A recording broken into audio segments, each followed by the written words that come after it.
Ladies and gentlemen, this is the state of the scene.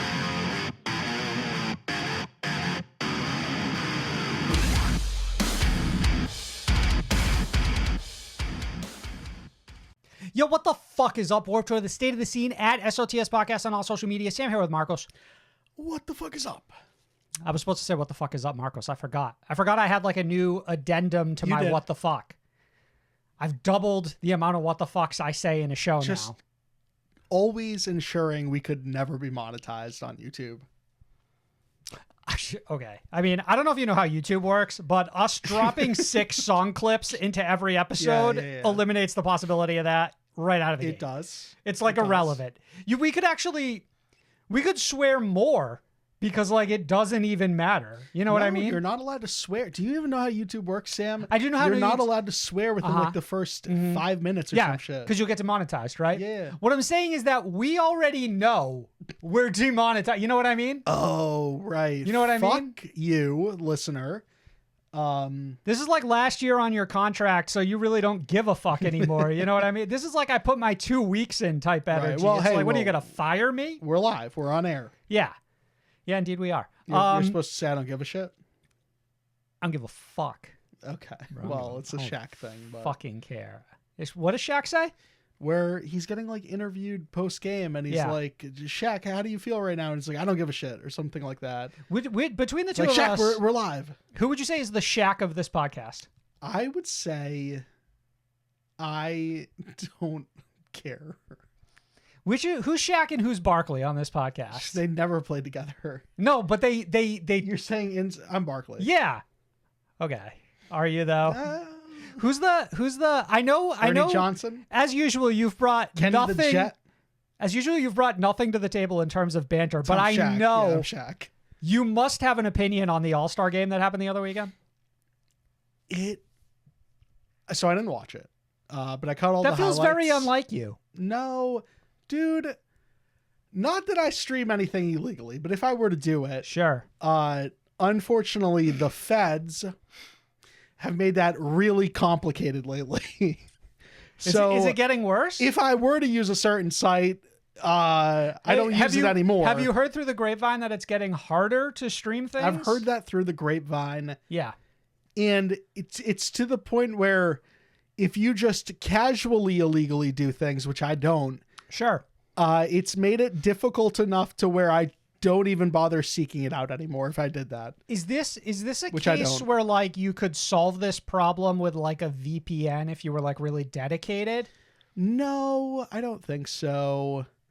Like if you were to search this, and I don't, on Google, right?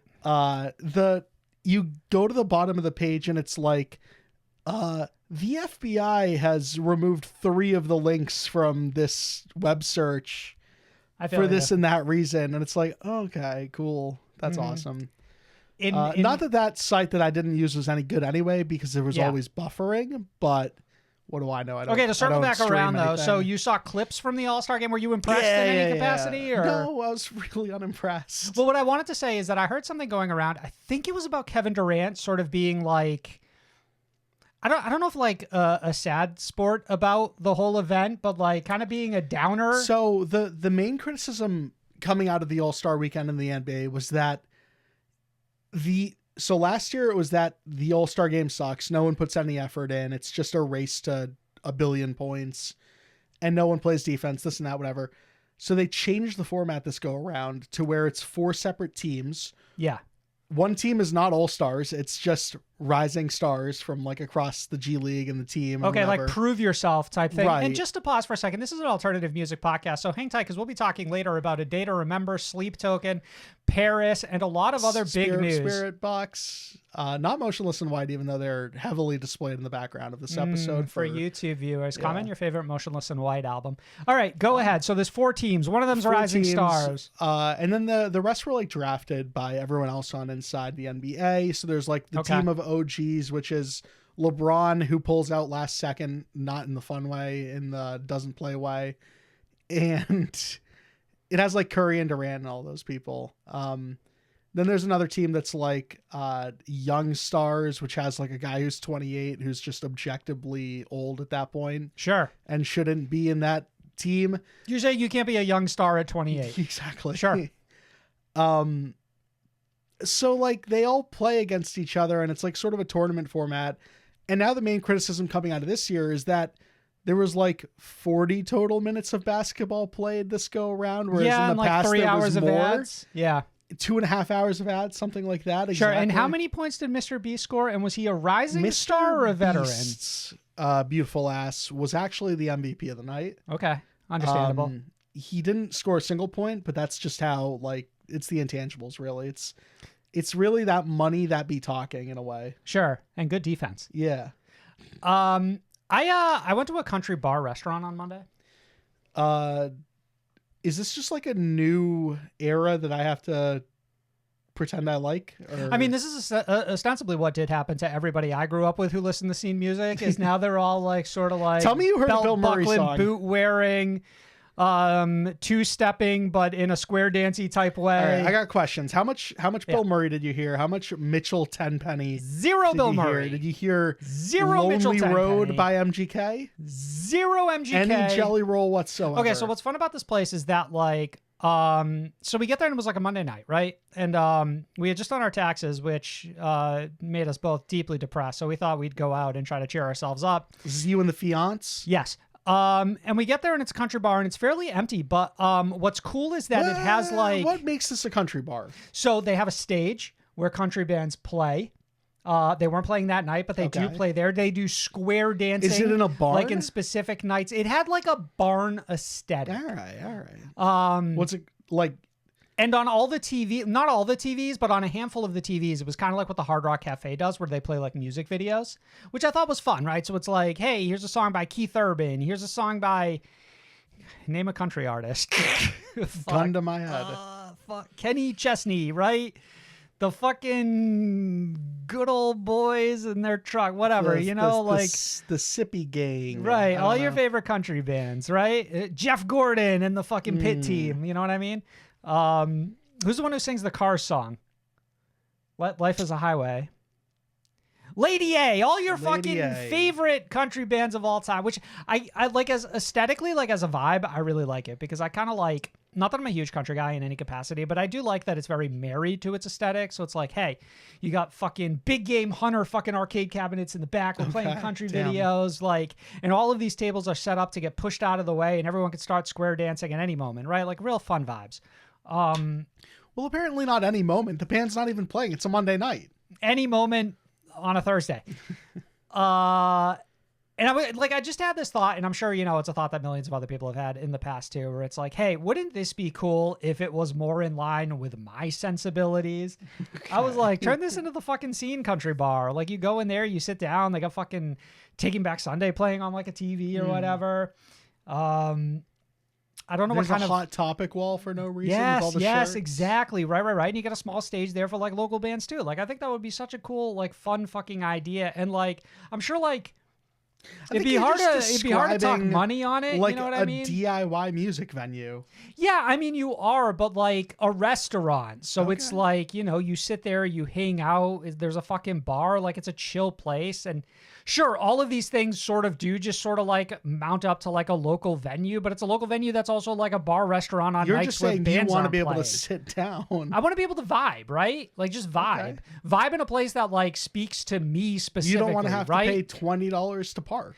Hard Rock Cafe used to kind of be this for me, right? Like there was a certain era where you could go in there and like I was a little more locked into like what was popular on rock radio. So it'd be like, hey, we're playing The Killers, we're playing MCR, we're playing fucking Vampire Weekend, right? Like whatever. Like, and now you go there and it's a little bit more like, all right, we're playing Imagine Dragons. You're talking Hard Rock? Hard Rock. All right, like they've lost the vibe a little bit, but they kind of were this, and I wish we could sort of bring that back.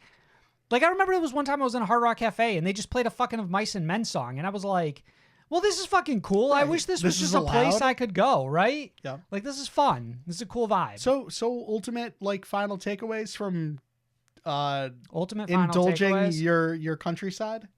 I like it like as like a passing like sort of what's the word I'm looking for? when you just kind of like you're observing from the outside, right? Like I'm not deeply invested here, but it is fun to kind of like dabble in the culture a little bit, right? Yeah. And I'm a big barbecue food guy. And the barbecue was pretty good there. We should move to Tennessee like all of our favorite bands do. It is fucking crazy. It is fucking crazy that they've all done it. It's fucking crazy. We should go be Hillians with Matty Mullins and the guys from Wage War. Mm-hmm. And we should go to fucking Froggy's on a Friday night and get fucking wings and everything's feeling just right. I forgot exactly what those lyrics are, but I miss that band so much. Matty Mullins, if you're out there listening, you have time for all three bands, Memphis and Berlin and Hellions. Let's get some more Hellions songs. 8 singles from Memphis May Fire and 1 single from Hellions is in like the past disappointing, 5 to say years. the least. Yeah, very disappointing. Marcus, do you have anything else before we move on? No. Okay. Every link you need can be found in the description of this episode, including our playlist updated weekly with every song you hear on the show and more. Socials, merch store, Discord, and Patreon, all in the description of this episode. All patrons will receive access to our deluxe episode feed. Marcos, this week we continue to work our way through Warped Tour band announcements and check out all the bands we don't know. Marcos, this was a very fruitful experience when we did it last week. You and I ended up finding a handful of bands that we were actually pretty thrilled about, to be honest. Bands like Bike Routes, Grave Secrets, Bryce Vine. You spend any time with them this week? Yeah, I did circle back for a few of them. Bike Routes in particular, I was like, this can't stay just on the deluxe. I got to move this over to Twitter and hit as big an audience as I can. And people really responded to them as well. So turns out Warped Tour is booking a bunch of cool bands. No surprise there. Still not in love with their fucking 1 video an hour, 5 bands a day, fucking bizarre rollout plan. And we'll talk a little bit about some of the pushback that they're receiving from fans right now. But it has been a fun exercise to go find these bands. We're doing it again this week. Marcos, this week, we are also giving away a vinyl copy of Big Ol' Album Volume 1, the brand new release from A Day to Remember.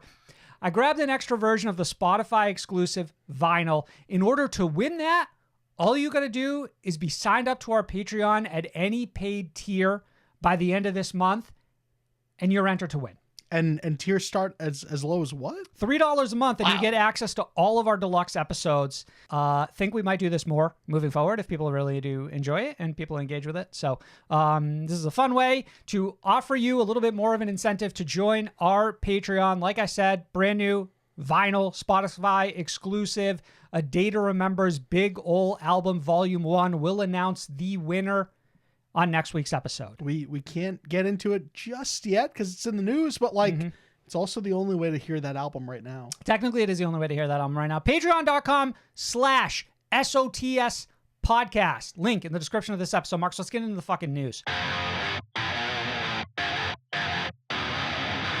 The news. Sleep Token commenced teasing rituals. Earlier this week, a newly created Sleep Token account on TikTok shared a mysterious new video with a link to website showmehowtodanceforever.com. Sleuth worshippers were able to decipher the mystery quickly, which took them to a mailing list they could punch in their email to. And upon doing so, they would receive the following: an email with 2 separate logos, with the subject reading, "Behold the Divide." Marcos, both logos appearing to look like a coat of arms. Something that you might see on like Game of Thrones, dividing theoretically the fan base in 2 sides.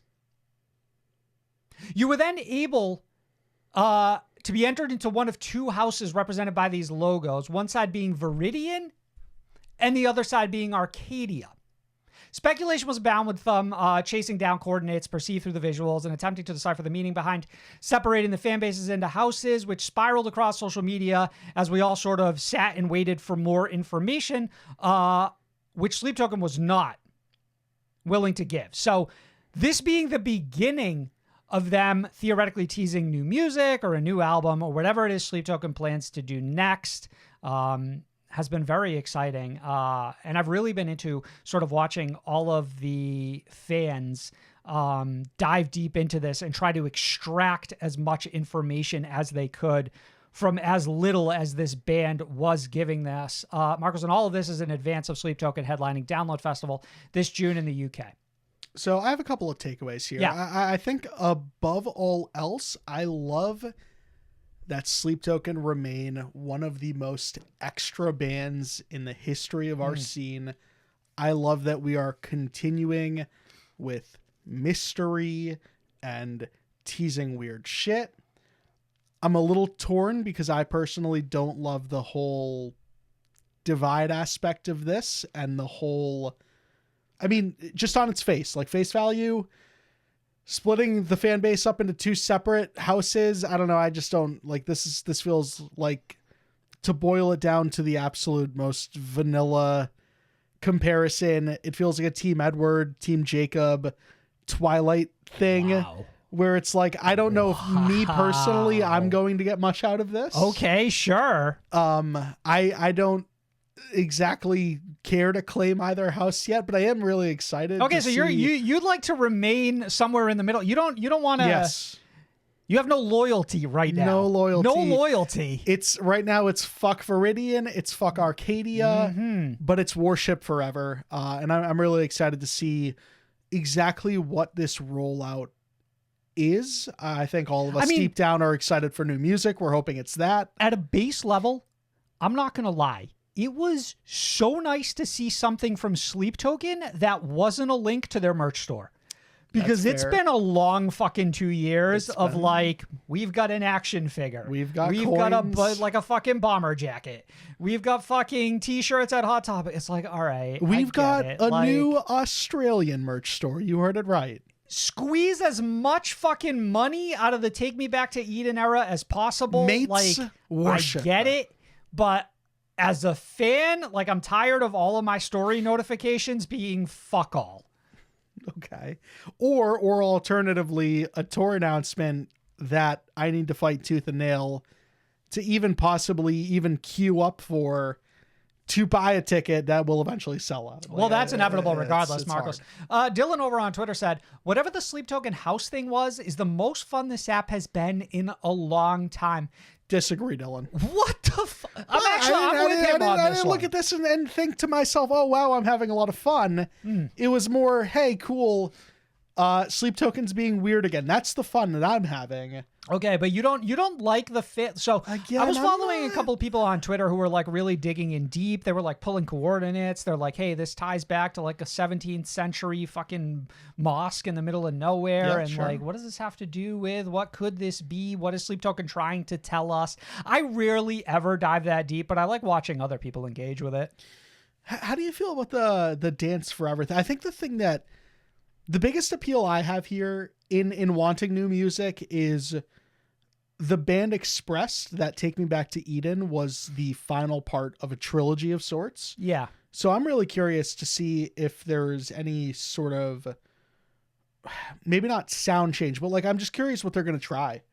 What they're trying next. This what whole does the new era of Sleep Token sound like? Yeah, that's a very exciting thing. To me, that feels like a little Dayseeker-y. Like, do we get like more synths in it does feel a little bit like they're eating Dayseeker's nachos they're eating their nachos. If I'm using that accurately. We'll find out. Comment in the replies. Also, the one thing I do like in some theory about like the house thing, like the one thing I would like, the takeaway I like here is that it feels like this band is pouring money back into all of the mystery.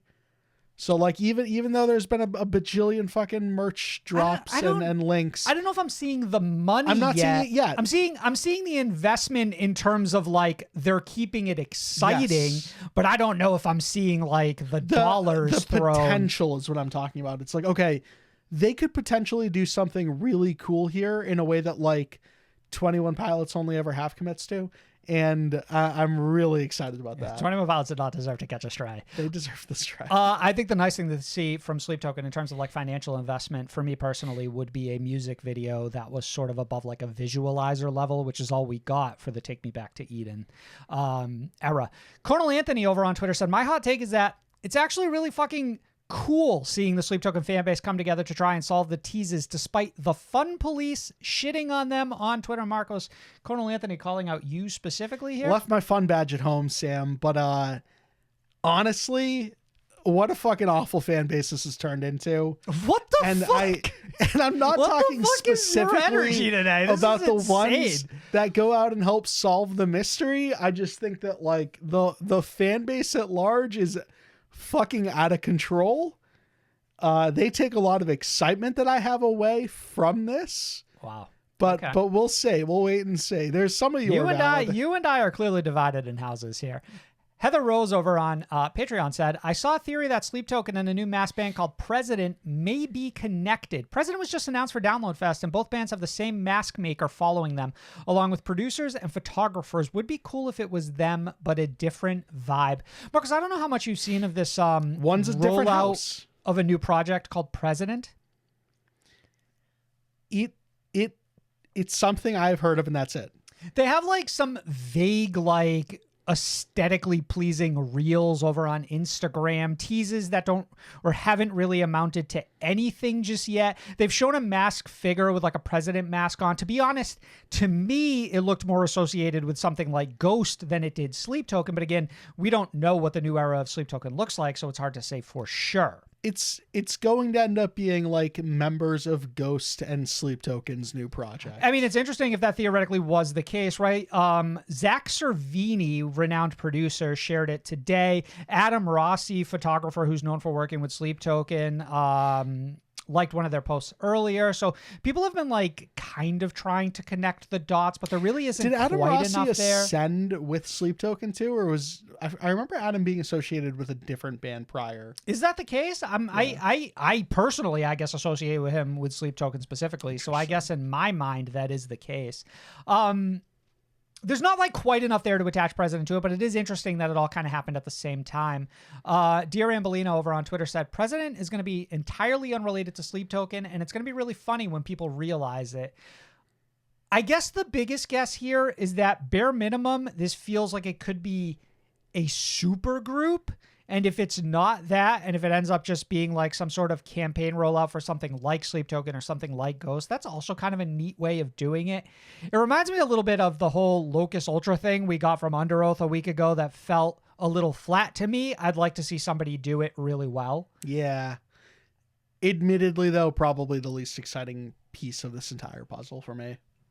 You don't seem that excited about any of it, I'm Marcos. excited as Have fuck we about not? things. Have we not? Has it just not hooked you yet? Do you need something else to really like reel you in? I need a new song, and more than anything else, I think the thing that would really excite me about the next era of Sleep Token are not visualizers, are not houses, are real music videos. Yes. Where I see Vessel walking around and doing that weird hand shit again, and yeah, I'm with you. Crumpling up the fucking bodies. Alkaline video. The Alkaline video, Yeah. or even Vessel fighting with a fucking katana, the cool cherry tree. Like, I want that sort of stuff. Yeah, some of those really were like visually that is the explosive money in that a I am way. hoping to see invested back into this band, is really immerse us back in Sleep Token's world. I agree. Warped Tour promises, quote, more big-name artists to be announced for Orlando, Florida date after fans voice complaints. Marcos, here's the official statement from the Vans Warped Tour account over on Twitter. Quote, we hear you, Orlando. Pause. Heart emoji. So it's funny, Warped Tour's commitment to their own like aesthetic in this apology. It's all lowercase. The we hear you, Orlando, it's just a single letter U. Mm-hmm. So it immediately comes off as so unserious. Almost patronizing in some capacity. Right. We hear you, Roar XD. This is how I would start a tweet that's just like ready to inflame a band everyone likes for like rage bait purposes. What's funny is if you do like a direct comparison to how Vans Warped Tour's responded to their fan base and how like the Riot Fest account tells everyone who's unhappy to fuck off at a moment's notice. I'll start from the top here, Marcus. Quote, we hear you, Orlando, heart emoji. A ton of big name artists will be announced with the official flyer at the end of hashtag 30 Days of Warped next week. Plus more bands will be announced for each city between then and May 19th. Some bands have prior commitments and can't be announced yet because the show is 9 months away, exclamation Great point. excuses, Vans End Warped Tour. quote. Let me get your hot take right off the dome here before we move forward. Yeah, I still think Warped Tour at large is missing large names. Like not just the Orlando Warped Tour dates. at large is missing large names. Gotcha. Yes. in general, here's the tour poster for you. Here's the tour poster for you.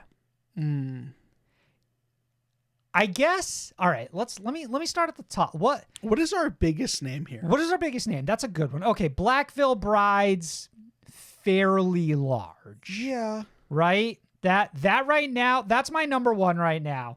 Can we get a band bigger than Blackville Brides before we get to the end of all these bands? I don't think you do. I'm going through it all. I honestly don't think you do. You have essentially the other two sides of the coin, right? Like nostalgia bait respectfully, like because I obviously think more of like a Census Fail than I do a Plaid White Tease. Yeah. And then popular up and coming bands like Honey Revenge and Scene Queen, right? But in terms of like, there's no Avril Lavigne yet announced for Orlando, Florida, which I guess would be like the biggest name at one of the other two dates. I mean, for something where the rollout does seem like there was a lot of thought mostly applied. I don't know if to like the right places or not. Like it does, like fan complaints are a little accurate when you do digest this poster. Perspective and who's been announced. Perspective is important with this. So I, queried our followers for their feelings on this. Allie over on Twitter said, I have tickets to Warped in DC, and as it stands right now, we are selling our tickets unless the lineup drastically improves. I went to Warped every year, and this is the worst lineup I've ever seen, which makes no sense because the festival is 2 days instead of one. Marco's keyword here in all of this is festival, where I think that the most important thing to see here is like Warped Tour is being judged ostensibly on the terms that they've set, where in prior times, when Warped Tour announced a bunch of bands and like they were coming to you, it's like, okay, worst case scenario is like, this is either not as good as like the previous year, but ultimately it's still $50. And can I reach a point where there are enough bands that I'm interested in? Right? I look all over this poster and I'd love to see a ton of these bands. Ton of bands. But do I want to spend the $1,000 investment for someone who does not live in the Orlando area to go to this when it's being billed as a festival? And I think a lot of that is important too. It's because you look around the state of like festivals and it's like, they're being sold on really big names. So people have a certain expectation for festival dates. Like Warped Tour is trying to have it a little bit both ways, where they're like, hey, this is the same Vans Warped Tour you've always known, billed as a 2-day festival, destination, like experience. Like, well, those aren't the same things anymore. So, I mean, one of the things with this poster that you'll see is that you've got the very classic FBI blacked out names across the entire sheet. There's like 30 names there that haven't yet been exposed. So, I mean, it's hard to like look at it and really guess who's missing. It's actually nearly impossible. Well, the only thing that helps is it's in alphabetical order, which Correct. gives you a little bit of, I guess, the ability to kind of like guess at some of these, I look towards the end of this poster and I'm like, who hasn't been announced yet? I bet you the Used is somewhere on here. You know what Probably. I mean? Like that makes a lot of sense to me. Especially with their big, like 25 years of like the band that they're doing currently. I mean, between Escape the Fate and Fame on Fire, whether or not too much of the potential audience wants them there, Falling in Reverse is potentially there, or it could be. I mean, I see a spot right after Escape the Fate and right before Fame on Fire. That makes a lot of sense. Yeah, that's what I'm saying. Like, yes. Technically like falls within the alphabetical order. But I think, of course, part of the frustration here is that people have essentially been told like, hey, buy tickets quick before they sell out. And then like find out if your favorite bands are going to be here. You know what I mean? Again, I don't feel any sympathy for the fans that bought tickets to this right away. Okay. Man, you're really making me sound like the fucking no. episode. But I guess I'm not saying that like it's the fans. I don't know. It's the same idea as like pre-ordering a game before it's come out. Like there's just certain things you don't do anymore. I guess what I'm trying to say. I don't think you buy tickets to a show that like you're not confident a band you like is going to play yet. Like, Warped Tour tells me, hey, we're back after 6 years, 7 years, however long it was. Trust us. Buy tickets. No, I don't trust you even in the slightest. That's the point I'm making, though, is that like my pushback is more on Warped Tour and less on fans of I push Tour. back on both. Okay. Marcos, Shanzi G over on Twitter said, Warped isn't lacking big names. There's already a lot of well-known bands for each day. Bless the Fall, Ice Nine Kills, Avril Lavigne, Escape the Fate, 311, etc. People just want to complain because it isn't being headlined by bands like Pierce the Veil, Sleep Token, or Bad Omens. Again, that's the precedent you set when you announce only 3 dates for your festival. Right. You're looking at like every other festival and then you're billing yourself as something similar, except you're not providing the same level of like big name artists to justify the cost. If your hook is no longer that you are a cross country festival and that you are now just a festival, then you need to evolve into what a festival is recognized for nowadays. The doing the same exact lineup you would expect on a cross country Warped Tour thing for one date doesn't work. That's not enough to get me out of, my state, several states over, into a hotel room to watch all. I would watch these if this was next door, I'd go to this in a heartbeat. It's got 20 bands I love, of course. I think a lot of people are like, well, what do people expect? When we were Young Fest, welcome to Rockville. And it's like, well, I guess if something in between, the cost is similar, then at some point, yes, because you would ostensibly choose those instead of Warped Tour, right? Louder Than Life, fucking Rocklahoma. Like, you have a lot of options in terms of destination festivals. So why wouldn't you choose the one that has bigger acts that you're more excited to see? I mean, all I'm saying, I feel like, is the most cursed festival of all time in Blue Ridge shouldn't have had better lineups than all 3 dates. Like, across the 3-4 years that festival existed, each one of those lineups should not continue to be better than everything Warped Tour's announced so far. Right. Like, Warped Tour shouldn't live in the shadow of these things, especially theoretically with all the connections that you would think someone like Kevin Lyman has developed over like the course of the last 25 years. Yeah. Marcus Jack Appleby over on Twitter said, I get that Warped is historically about artist discovery. I really do. But it was also a one-day $30 event before. Now it's $150 and I have to travel and get a hotel room to go. Just by that nature alone, we need more big acts. Not to mention, we're elder emos now, looking for some nostalgia. Especially rough since I'm going to DC and they didn't really tell us ahead of time that DC is much smaller. I'm in New York. I would have chosen Orlando if I knew, and they've got far more bands I want to see, making the value play for smaller bands a little easier. So why is the tweet from Warped Tour not "We hear you, DC"? I think that I guess it depends what you value, right? Do you value more bands or do you value bigger names? In the case of Jack here, he seems to imply that like he actually would have chosen the festival date that has more quantity over quality. Isn't the right word, but I guess again, it depends what you value. Yeah. But again, like if Warped Tour is going to be, and I would love if it were about just being about artist discovery, I'm still only going to look to pay $30 or $40 for that.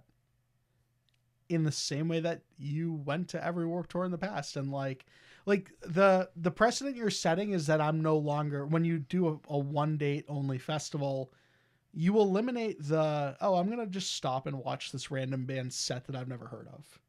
You've eliminated that. Right. With that price tag. You have to justify, like the higher the price tag, you have to justify. Again, if Warped Tour was more of a touring thing too, like understandably it wouldn't be $30, but like if it came to you and it was $100, but it was only an hour drive, like that's demonstrably different than $1,000 investment in hotel rooms and flights and all of that. Marco Sir Mary over on Twitter said the Warped Tour lineups are fine everywhere but Orlando. It's missing a big must-see reunion like how California got Cobra Starship. See, that's not must-see to me. It doesn't feel like must-see for me either, but I feel like part of the reason is that I've really lost sort of like the excitement behind like a band getting back together since it's been literally every band under the fucking sun who broke up within the last like 25 years. The only one that really sort of moved me a bit was the novelty of Panic at the Disco coming back. Yeah, well, that is a big name getting back together. Like Cobra Starship, are a band that had plenty of hits, but they are not a big name getting back together. And as an much as I would announcement- love to go and watch a set with, 5, 6, 7 Viva La Cobra songs. An announcement like that really, like the Panic at the Disco thing, eclipses everything that sort of Warped Tour was doing, too. It's like, again, you're competing with everything that's sort of sprung up around you since your absence. Totally. John over on Twitter said, Warped Tour does not need big-name artists. That was never the original intent of Warped Tour. This is coming from someone going to the Orlando show, too. Y'all are just too used to massive rock festivals and are also expecting Warped to be When We Were Young Fest. I think this For the is... price tag, you have to. This is the impression that Warped Tour set, right? So it's like, again, if Warped Tour was coming for me and it was down the street and it cost me $75 to $100 to get in, I'd be like, yeah, I can make a fun day out of this. Even if this festival is like, hey, we're still $45, but you have to come to us. Like, okay, well, you know what? That makes eating a hotel a lot easier. Warped Tour just simply hasn't justified its own existence, yes, or its return. Kira over on Twitter said, I think Warped Tour was always going to feel like it was missing big artists. This is the tour that used to pull bands that play arenas now, like Blink-182, Paramore, Avenged Sevenfold, Green Day, and quite a few other bands they just can't afford anymore. I do question why we feel Warped Tour can't afford these things. I would imagine that, like any other festival, it has investors and companies that want to advertise, that are backing it. Like, Warped Tour is also a proven brand name, so to some degree, I don't think Vans that is they still would attached? struggle. And also, there's like relationships there that have been developed over years, like I said, between Kevin Lyman and all these other artists that have performed in the past. And even if it's just one of those, hey, here's Orlando, it's Blink, DC, it's Paramore, this other one is Fall Out Boy, whatever it might be, like, at least it's still... I don't know. These bands will go play anywhere if you pay them the money to, and fans will go anywhere to watch an Avenged Sevenfold or a Green Day or a Paramore perform. So, like, it pays for itself. Right. And I think the idea is generally, you book these festivals on like a really big, exciting name. And then the rest of the day is meant to sort of be like this opportunity to go check out all of these other smaller artists. Right. Yep. But I think that it undercuts its own value by not having a large draw that would theoretically splinter out so that people would discover all of these other little bands, which was kind of always the idea of Warped Tour in the past, too.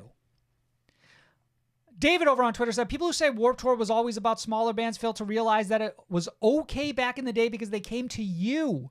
Most people are going to be paying for travel, lodging, and other expenses. When you're spending that much money, of course, you'll want some big acts. Marcus, final thoughts on this? Yeah, David touched on everything we just kind of talked about, and 100% on the money.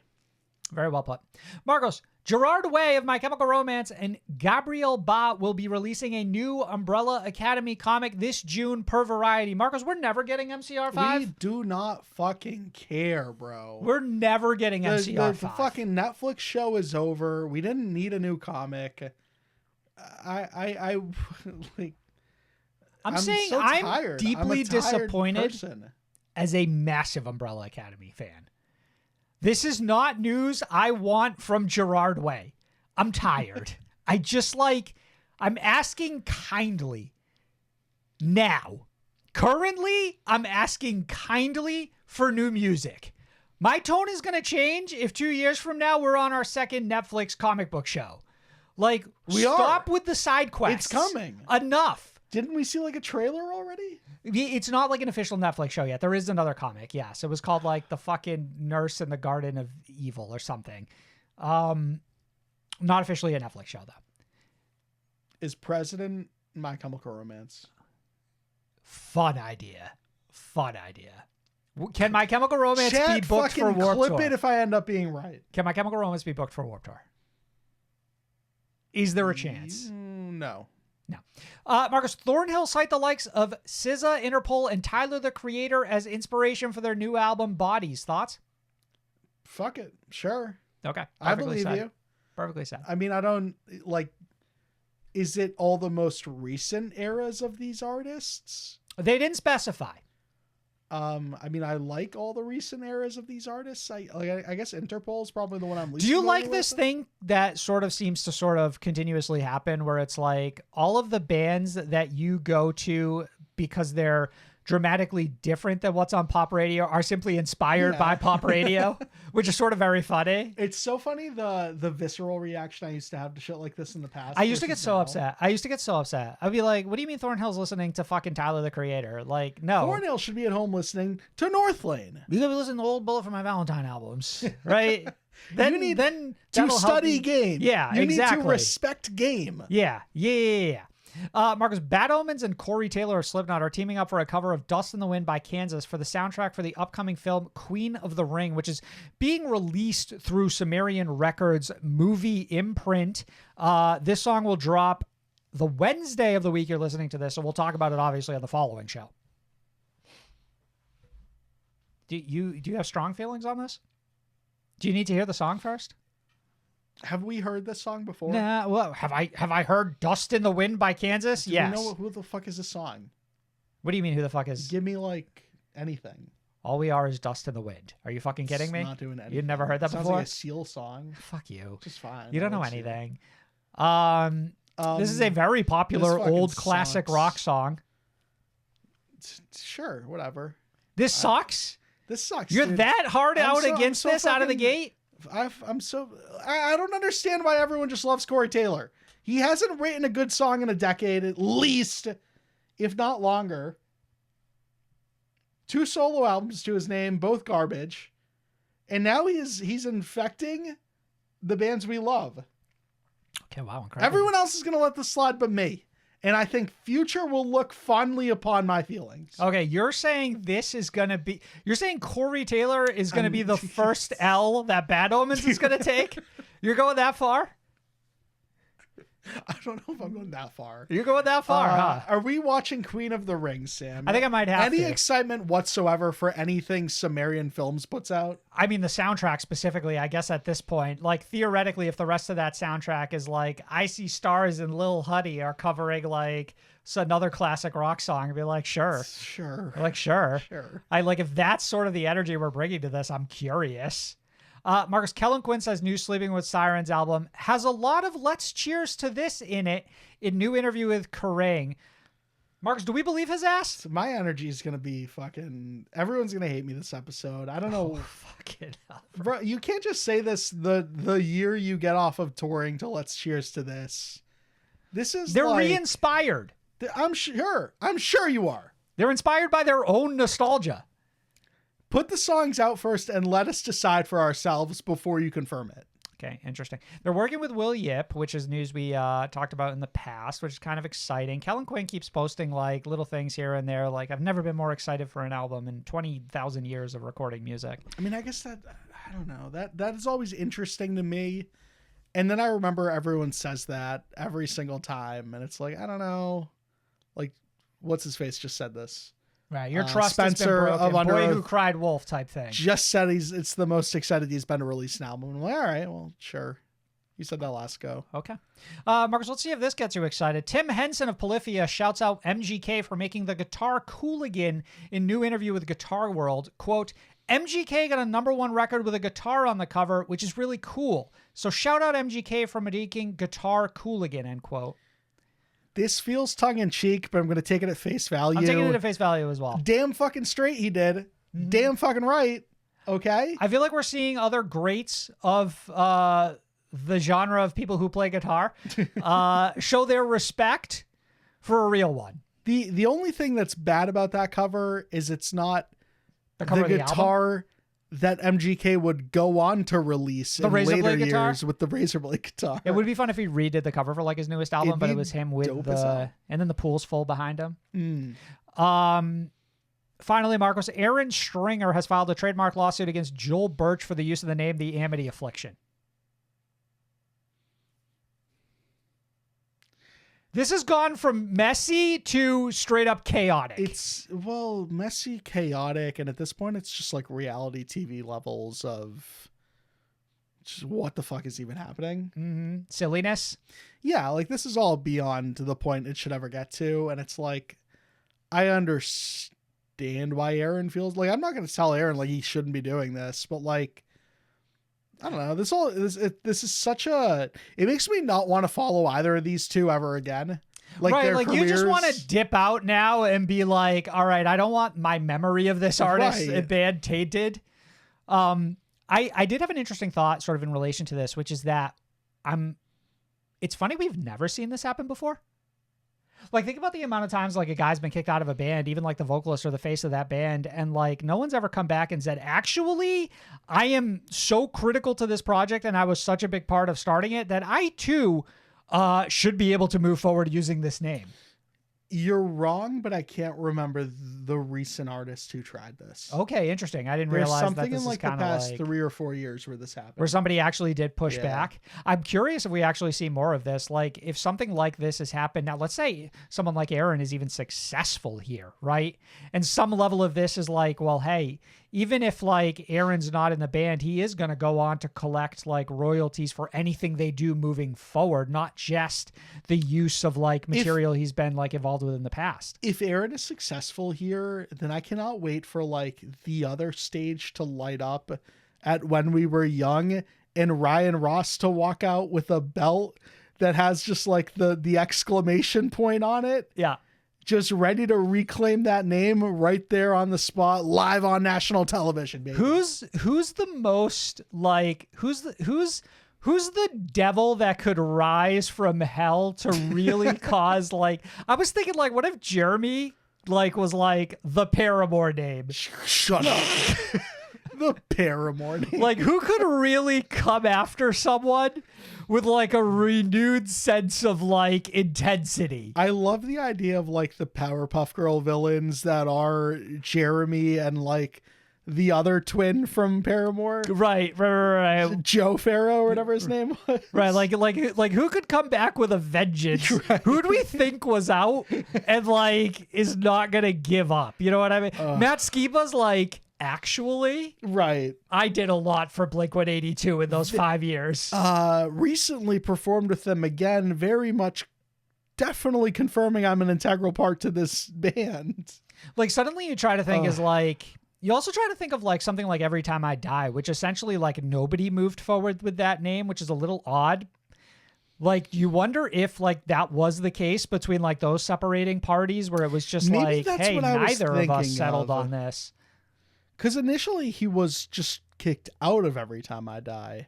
I think somebody needs to come back and steal As I Lay Dying back into like their hands and like continue the project without Tim Lambesis. It would never happen because there's 40 guys that would have to do that and they would all just fight themselves. Could 40 guys take 40 guys? As I Lay Dying from Tim Lambesis? That's the question here.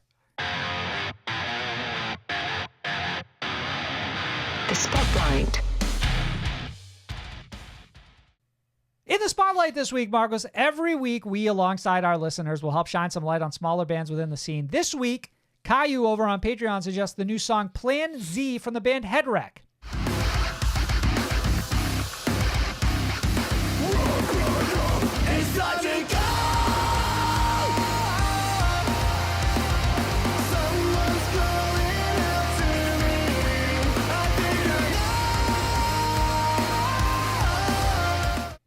What do you get when you mix a Void and mid-2000s video game nostalgia? You get this incredibly catchy but heavy song, Marcos. You can follow the band at Headwreck on IG.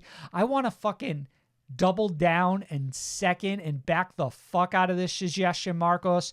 I absolutely think the Void comparison is dead on. I think the 2000s nostalgia video game aesthetic of the music video is such a good sell, and everything this band's doing in terms of their tone and their presentation is dead on. I see a big future from these guys.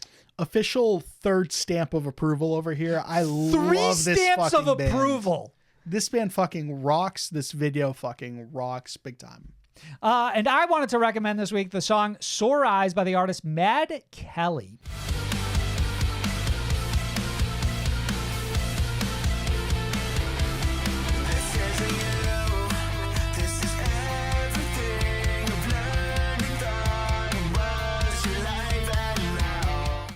This is like a grungy vibe, a post-hardcore style delivery, and has an electric little riff in it, all from the most 2000s emo looking from first to last Alisana / Good Charlotte worshipping ass artist MGK. and backing band you've ever seen. Like, they're really trying to sell like this era of nostalgia, and they're doing it very well and kind of respectfully too. You can follow them at Mad Kelly on Instagram. aesthetically, they've nailed it. Nailed it. Absolutely sure. nailed it. But even the style of music really speaks to them as well. Data discourse this week. Are concerts too expensive? Marcos, Janae Sims over on Twitter in all capital letters tweeted, make concerts affordable again. And there was a lot of feedback on this one. For example, Michael responded over on Twitter, I think you guys replying to the quote, make concerts affordable tweet, talking about cheap local shows are missing the point of it a little bit. Because yes, more people should go to local shows, but you can do that and want to go see your favorite bands without breaking the bank. Marcos, concert tickets continue to be a point of contention among live music lovers as prices skyrocket. You got any hot takes out of the gate on this one? Big agree. I don't know. I shouldn't have to spend $800 to go see what could be the biggest band in our scene, but like, feels like we're kind of doing that sort of stuff. I'm not, but like, I did not enjoy buying My Chemical Romance or Linkin Park tickets this year. Like, nope. I didn't enjoy it. That was like, I felt bad. Like, I wasn't excited to go to the show. I was depressed at the amount of money I spent in spite of how badly I wanted to go. Seeing one single artist should never cost the same amount as going to a festival. I agree. And I align really closely with what Michael's saying here, Marcos. More people should go to local shows. That's how you breed artists that essentially become popular later on in their career. But this idea that like once they do, they should no longer be an attainable goal for you to be able to see them live, I think is insane. And everyone's approach to this that like never see, like why would you waste your money on a bigger artist is so bizarre to me, because theoretically that's the future you want for the local artist you're catching, right? Yep. There was a lot of fucking feedback, like I said, on Twitter about this, Marcos. Count at the goth thespian over on Twitter said, happiness does not come from stadium concerts. Only that band with less than 100K Spotify monthly listeners and $25 tickets can save you. I'm like split on this because, like I said earlier, I don't feel like people should be this hard out in terms of the pricing of a lot of these more popular artists. But this has generally been my personal approach to concerts for a very long time, where I look at a bill and I go, you know what? I would rather spend $25 and see these 4 bands I really like than spend $300 to see this one band I really like. Yeah, sure. It's why I, to this day, have never seen Fall Out Boy or Paramore live. Other side of that coin, though, is like easily top 5 show I ever went to was seeing My Chemical Romance's return in a big stadium. That's a fair point. It was incredible. And they didn't even have that big of like a light show or anything.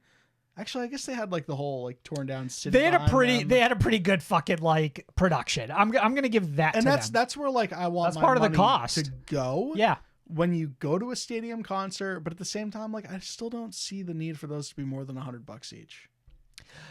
Again, like it's like the levels can vary, right? Like maybe $100 isn't right, but man, when I'm fucking $200 of fees deep on like a ticket price that's like started at like $400, right. That shit feels. And I'm gonna spend bad. most of the time watching the side screen next to the band performing because I'm not close enough to really gauge facial expressions and things like that. Right. So it's like you want to pay for a version of the experience that actually feels like it values the investment you have. Marcus, we asked our followers for their thoughts. Cole over on Twitter said, concerts like the cost of everything have gone up. Some of it can be understandable, and I think the majority of touring bands in the scene have prices that are reasonable for the times we're living in. It's when we get to stadium bands that the prices get fully unreasonable, and I agree with this completely. And this is also part of the reason I think we've seen the proliferation of like festivals really explode in the last few years in the rock and metal scene, because it allows you to see all of these big artists and a bunch of other bands you really enjoy for a reasonable price for the quantity, right? Yeah. Whereas theoretically, it cost almost that to just go see Slipknot play in a stadium that it would to go see Slipknot play at, you know, Upheaval Fest or something like that. Maddie over on Twitter said, the ticket to the show itself isn't expensive. It's the fees, venues, and Ticketmaster stack on top of it. Looked at Mayday Parade tickets this morning, and they were $40. By the time I was at checkout, it was $61. That's what ruins it now. And that's like on the smaller end too, right? Like in terms of like a lot of the prices that we've been talking about leading up to this point, $61 feels like small potatoes by comparison, but it depends on the individual, right? It depends on like their finances. So like having an extra $21 stapled on at the end of like what was billed as an affordable ticket price is really depressing. Right. And then that's money that gets taken away from, like, you really want to go and support these bands, right? You're going to go show up to the concert, sing your lungs out, maybe buy a shirt.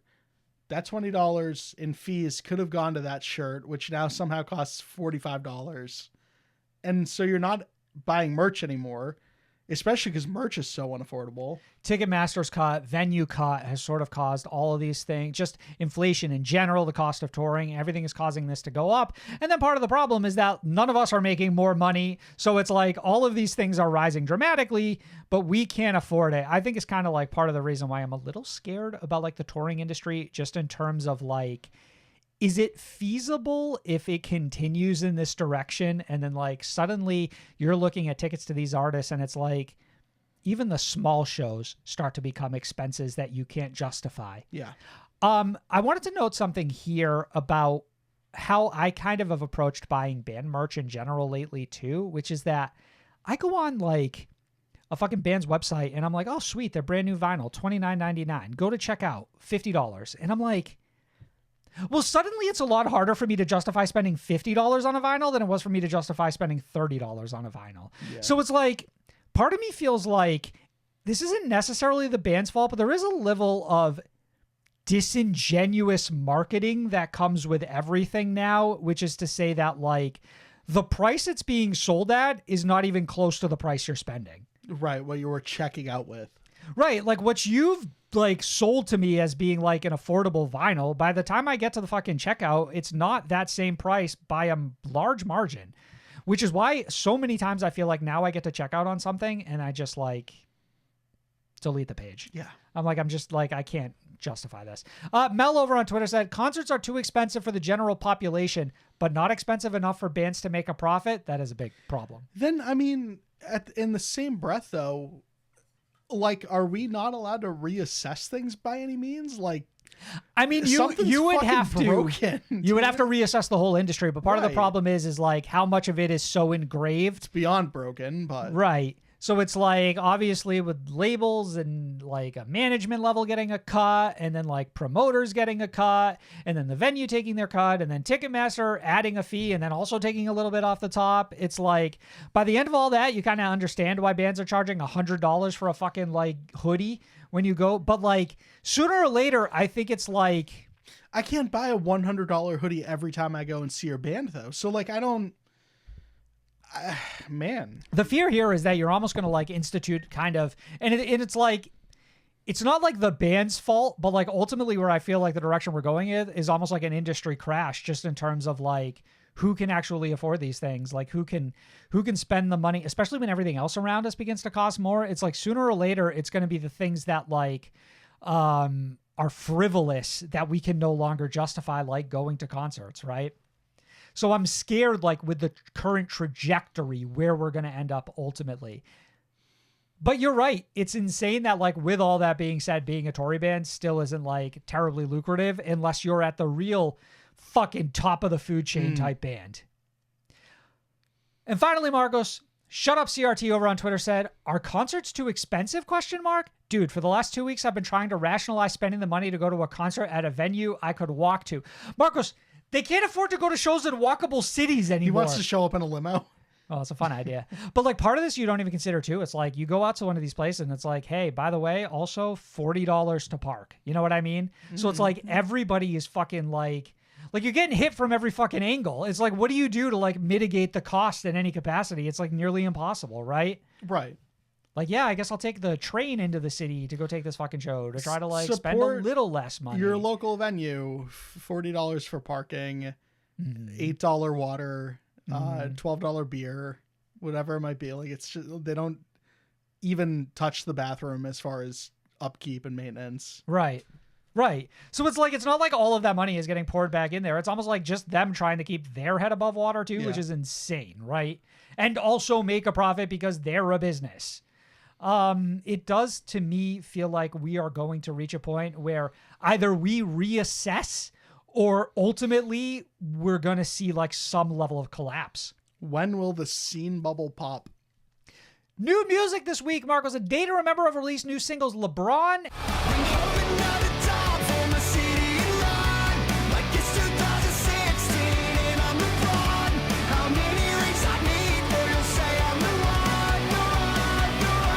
And Make It Make Sense. Make sense, make it make sense. I don't wanna.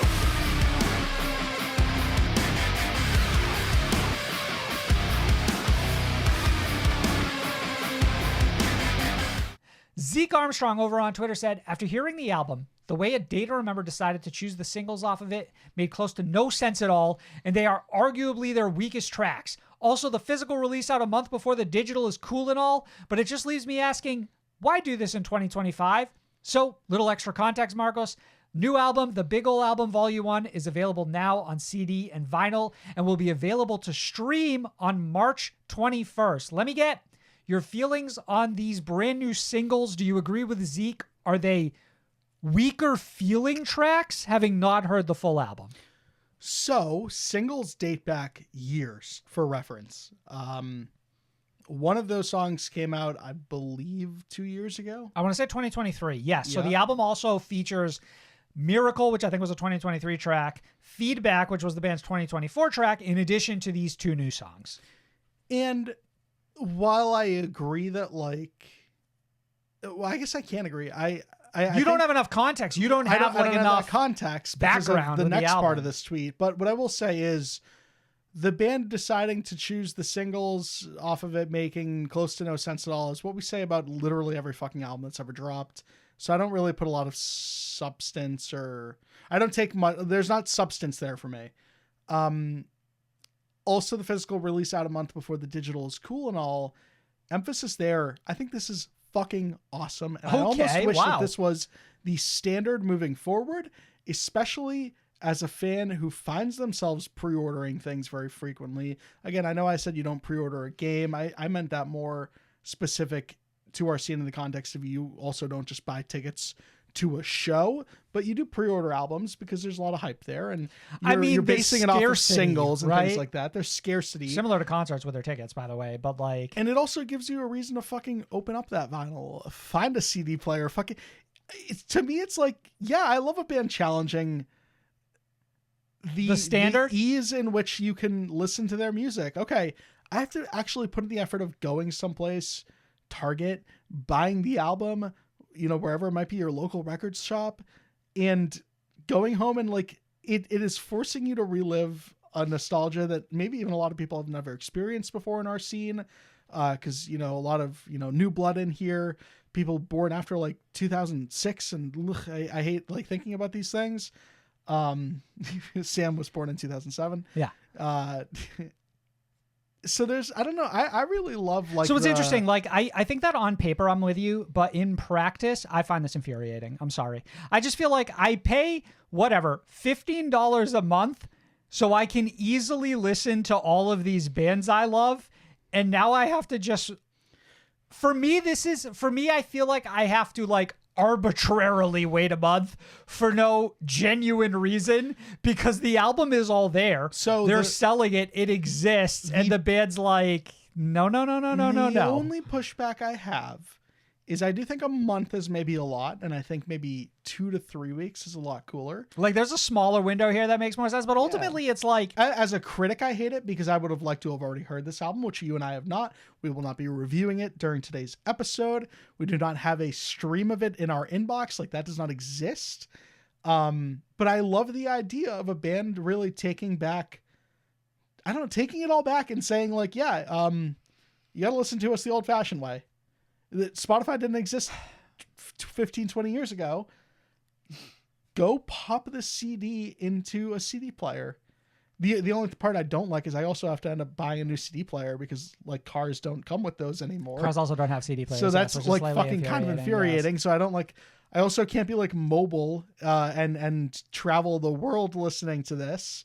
I just But, like I love this. I think this is so cool. I wish so many more bands did this. Do you think this is an answer theoretically to this struggle that artists have to make money from streaming, that you can kind of I think game so. the system in almost like a theater 1 month before the digital release type thing that like films do? Well, It's an interesting approach. Like, I'd be curious to see if it nets them, like if they can sort of like run the numbers in a way to say that this has been very successful. so the way I look at it too is the approach.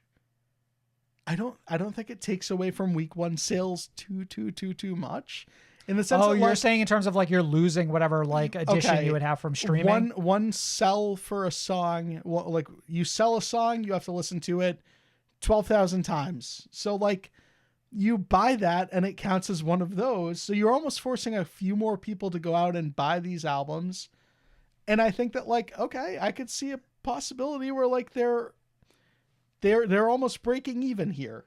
I'm curious if this would even count as the first week for A Day to Remember in terms of sales, or if theoretically they would count like the week it's released into streaming, because like every other album, it's like, well, you can buy And vinyl then are you and allowed CD. to fold the other weeks in? Right, I don't like, even know. But I think that's how that works ostensibly for every other album, right? Like whatever the pre-order cycle in sort of gets like just sort of like shoved into like the first week sales, right? I also love the idea. So there's also the unconventional aspect of this rollout in that this is technically a surprise release, in that these vinyls were ready to ship the moment orders were announced. Like, this isn't even a pre-order. Right, like you don't have to wait for this to show up like 2 weeks from now. Like you should have Yeah. it soon. But I love the idea of like, so a pre-order on the face is like, there's always an expectation of like, you may get that album 2 to 3 days early, which has never fucking happened to me, by the way. I don't know where the fuck you people live. It's never happened to me either. It's fucked. there's something just showed up a week before it releases. Has never happened to me. But something that would be really cool too is as part of a pre-order incentive is saying, hey, you're excited for this new Dayseeker album, pre-order it and you'll get to hear it 2 weeks before it officially comes out. You're right. There is some sense of like, hey, real fans of this band, like you'll get to hear the album first before all the other casuals have an opportunity to. I think that's awesome. And it really does, like, I don't know. There's this nostalgia piece of it that really like reignites within me. And I guess this would be the play from A Day to Remember, is to incentivize everybody to go out and purchase this before it hits streaming. Let me ask you, circling back to where we started, let's take LeBron first. What do you think of that single? It's my favorite of the two singles. Mm-hmm. It's got a just face value alone. Naming a song LeBron is insane. The audacity of this band to do that. The audacity. And then to deliver a really great song on the other side of it too. I think maybe A Day to Remember's best song since Mind Reader. It has a pop punk summer anthem feel to it. And so did Mind Reader to an extent as well. It's just got like a really great chorus too. Like it's something along the lines of bringing home another dub for my city. Like I'm 2016, like it's 2016 and I'm LeBron. It's just such a fun little lyric on It's the type of playful thing you would like to see from A Day to Remember. It feels like it suits their character best, right? Yeah. Like And they this also just- is the type of goofy band who can get away with it. And they just sound really good on top of that in this track. And then what about Make It Make Sense? So this, LeBron was the more pop punk side, and then this was the slightly heavier side. Parts of this song I like, parts I don't. Like I like the little intro piece where there's a couple of like little audio clips that really kind of like hype you up. Sounds like when they're like plugging things in and everything. Like there's some production value there that I really appreciate, and it's immersive enough for me, gets me hyped. And then like some of the song kind of happens and I'm like, oh, this is okay, I guess. Okay, so you weren't as high on that one. What do you think of the inclusion of Miracle on the album? Insanity. But I think that I is... thought this song was on You're Welcome. That's how like caught off guard I Yeah. was. I was like, you can't do that. Because Feedback really does feel like the first post You're Welcome, fuck it, we're A Day to Remember and we're back song, even though that song has a ton of mixed Right, it reception. felt like had a lot of misreception reintroduction from us. to the band, so it made sense as like a lead single. It has grown on me a bit in the year since we've heard it, specifically really really dig like the last 15 seconds and how like dreadful it sounds as far as like the video really does a great job of visualizing like the whole nuclear bomb going off and dealing with like it is a fun video. the fucking I will energy give you of that. And I mean, I don't know. It's a fine video. I don't know what a fun video. It's whatever. It's a fun video in terms of like that ending where it like goes It's better video than fucking Miracle. Completely off the rails. Miracle's a terrible video. It's so boring. I wish we'd have gotten videos for these tracks, or at least one of them. We get these visualizers that's like a vinyl playing on a turntable, which is cute, but not what I'd hope for a band that's funded by Fueled by Ramen. If anything, though, it does feel like there's a synergy there between you can only hear this if you're spinning the vinyl. There's also these songs are signals. There's an antagonism that I'm reading from this band with all 3 of their most recent singles that ostensibly says like, fuck critics, fuck anyone who tells us what to do, fuck fans who judge us, like fuck the haters. Like it's reiterated in all 3 of these tracks, which I find interesting. Real chip on their shoulder, this band right now. Interesting to see. Tired of all the shit they got in the You're Welcome era. Absolutely. They went so hard they decided to get rid of the silhouette on the front of the album cover markers, which we haven't touched on yet. On what album? On the cover art for Big Ol' Album, we do not have a guy looking with his back turned and the silhouette of him like on every other fucking album we've gotten on this band. All of their albums have that. The fucking guy, right? This time around, it's an Animal House poster inspired design of the band, technically with their backs turned, except for Jeremy, who's looking back towards the audience. And then it features a colorful cast of characters, including Ollie Sykes, Isaac Hale, Cody Quistad, Colin Britton, from across the scene. I saw a lot of mixed reception about the album artwork. I think it is fan-fucking-tastic. I think it's a lot of fun. It reminds me of a lot of like more inspired designs we're getting lately, like we got with Alpha Wolf and Neck Deep last year, where they're like pulling back from like other older designs and trying to like got a ton of personality, like sort of like breathe some new life into them. It reminds me of like that art style in particular it's removed just from Animal House. Like I've seen it in a couple of other instances that I can't name at the moment. But it like, is an every time 80s movie poster design, right? It just feels very like, I don't know, there's so much happening. Like silly, goofy fun. In all of this, there feels like they've manufactured like a lot of like depth within it. Like you can see that nuclear bomb from Feedback, like that artwork itself is in there. And then like the Big Ol' Album feels like fucking massive in front of them. So like just very in general, like you could spend an hour looking at that artwork and find something new every minute. Yeah, I love the cast of characters, like going through that album art and trying to figure out, like, people are like, is that Nick Nocturnal? Is that fucking like Zach Sarvini over here? We're on like, there. People haven't pointed this out. Yeah, yet. like nobody's found us yet. It's real weird, but like we're there. Marcos, Jeffrey Fletcher over on Twitter said, a day to remember calling the song LeBron is great because they're both older but still at the top of their game. Well, I guess LeBron. I mean, a day to remember is kind of there. Who's the Luca on that album art? Is it Cody Quistad? Yes. Who's the Luca to A Day to Remember's LeBron? Is it Ollie? I want to say Colin Britton, but he's also like 39. Are you saying he would have to be younger Right. in order for this to apply? I understand. Marcus Cody over on Twitter said, been a fan of A Day to Remember since 2007. I've seen them live about 10 times. Will always be one of my favorite bands, but their best days are behind them, and they will never have that old school sound they once had. And that's okay. Plenty of new bands to fill that void. Oof. It's like I watched something die in Cody like midway through this tweet. Like Cody Quistad, yeah. Yeah. This was Cody Quistad. Is like, yeah, I'm just not that into A Day to Remember. I don't even know why they threw me on the artwork. Imagine. I actually don't fuck with this band. Cody is actually the best part of that album artwork by far, by the way. Fucking two, like, you know how you classically see like someone with two like Dobermans on chains? Yeah. And, like, doing that, but with gators is next level insane. Koenig was down a Florida boy, right? Wage War also Ocala, Florida. Well, maybe not Gator Roll Ocala, but as definitely a song Florida. name, I think. I want to reiterate before we Death move Roll. on, we are giving away the vinyl Spotify exclusive copy of this album. All you have to do is sign up on patreon.com/SOTS podcast on any of our paid tiers, which start as low as $3 a month and get you access to all of our deluxe episodes. We'll announce our winner next week. Marcus, You could potentially hear it before us. very true. Peak over on Twitter said, A Day to Remember's new album is their best since Common Courtesy, and the singles are the weakest songs on the album. Haha. Is this getting you hyped for an album that you and I haven't listened to yet? Sorta. I think I must agree that it's the best album since Common Courtesy. Well, I And don't think you haven't have heard to. it. You don't have to Well, do that. I don't. Well, did Bad Vibrations come out after that? I think Bad so. Vibrations did come out It was after that, yes. Fine. Bad Vibrations was You're really welcome. fine. Oof. You're saying the bar is low. Like, it's not hard to low. clear.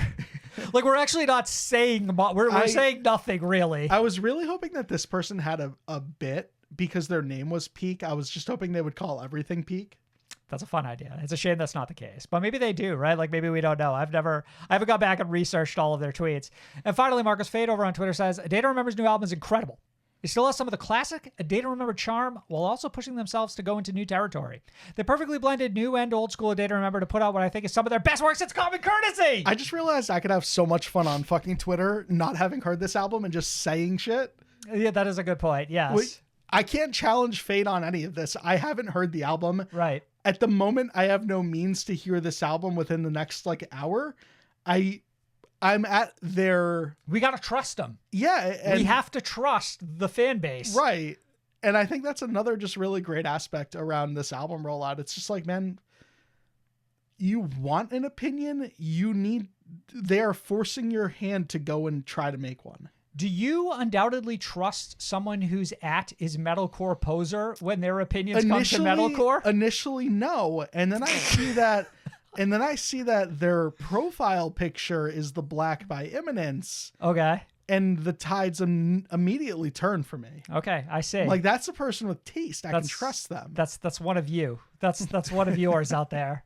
Marcus, it's worth noting that this is their second full-length release from Fooled by Ramen following 2021's You're Welcome, which was received, I would say, critically and commercially panned. In a new interview with Kerrang, Jeremy McKinnon stated that one of the songs off A Day to Remember's new album, this one we're talking about right now, is based off a melody that Ollie Sykes left for Zach Cervini, who worked with the band on this record. Does he know this yet?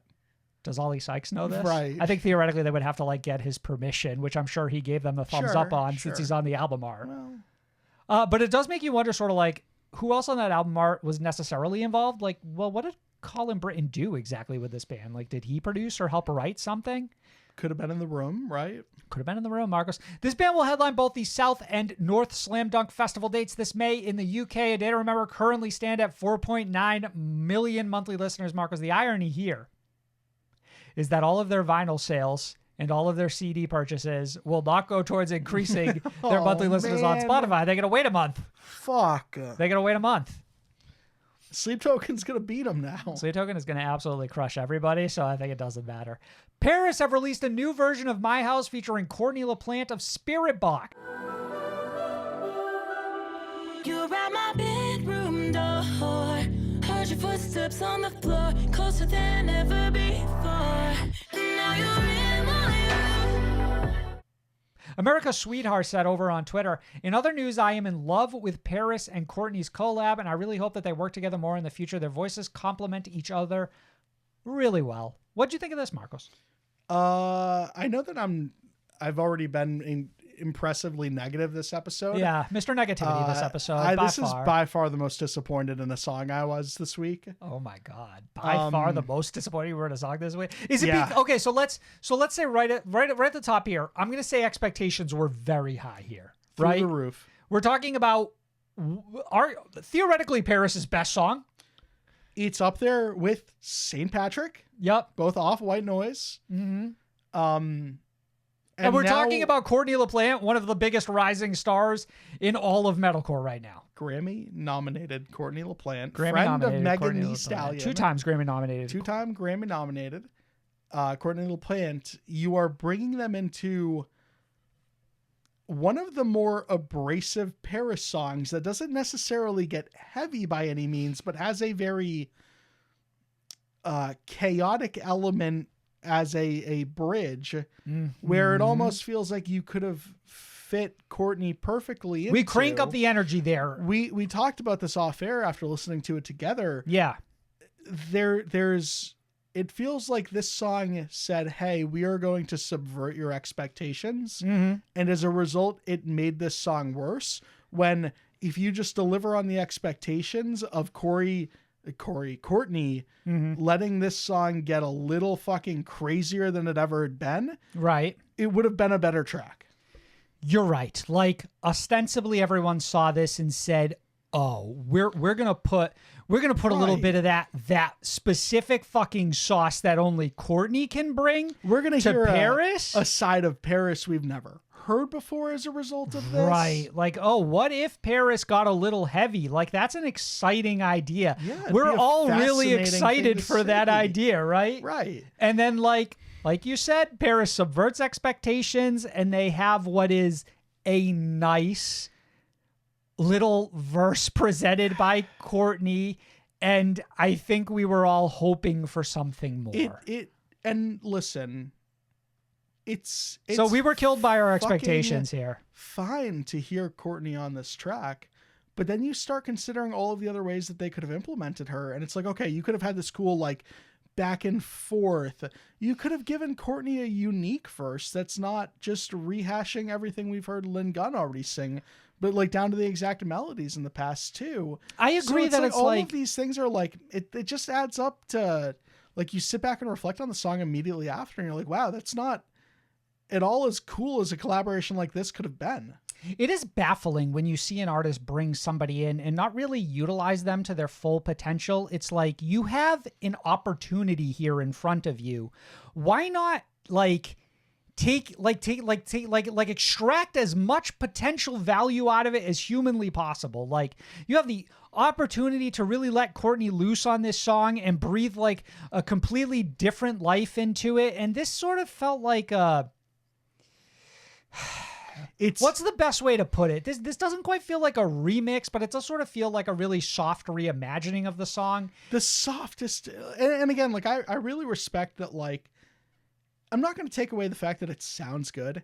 It plays fine. Like, production wise, I hear that there maybe have been improvements, but on its face, it is the same song, and all you've done is let Courtney sing one of the verses.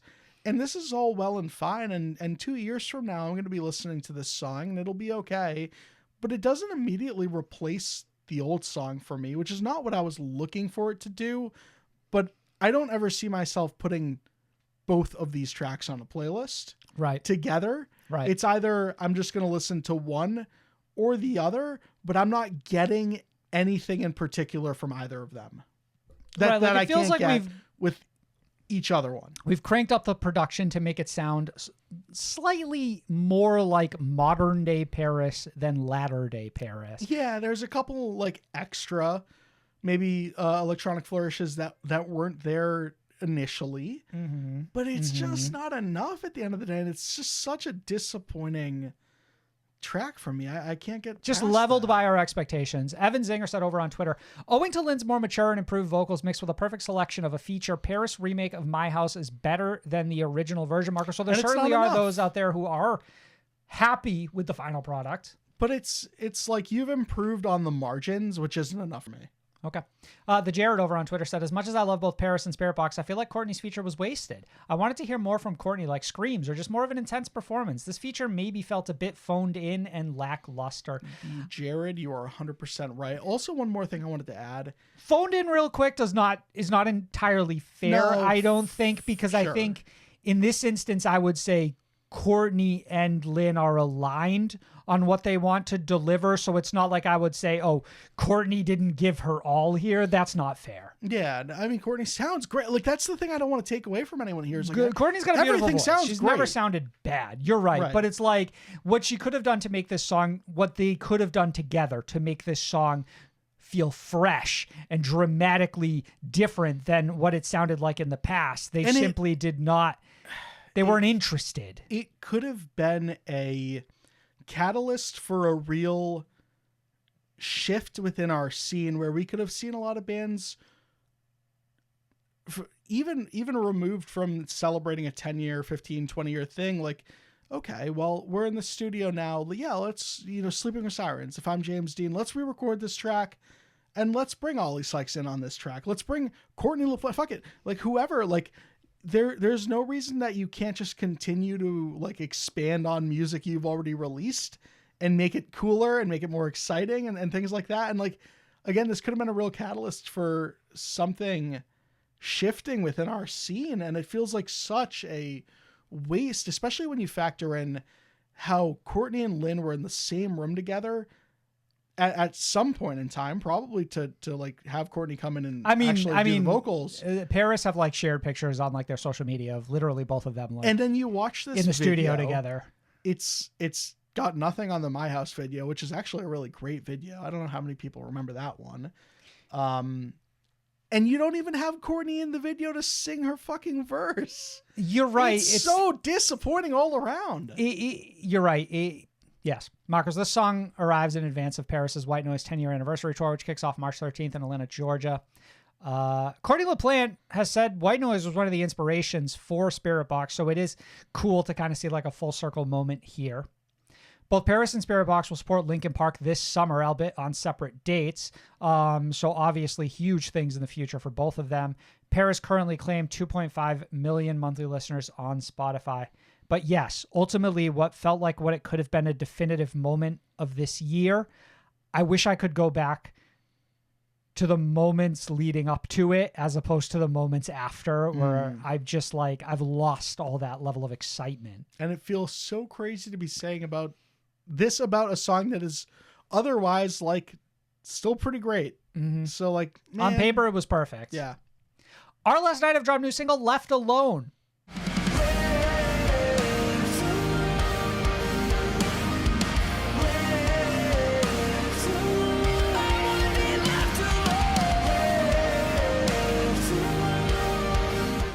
It's the first track and music video in a 10-episode thriller story told through music. Marcos, what'd you think of this? I enjoyed this a whole bunch, like I typically do. This is very standard Our Last Night, which I think is underappreciated to this day. I'll give you that. This does feel like classic Our Last Night, right?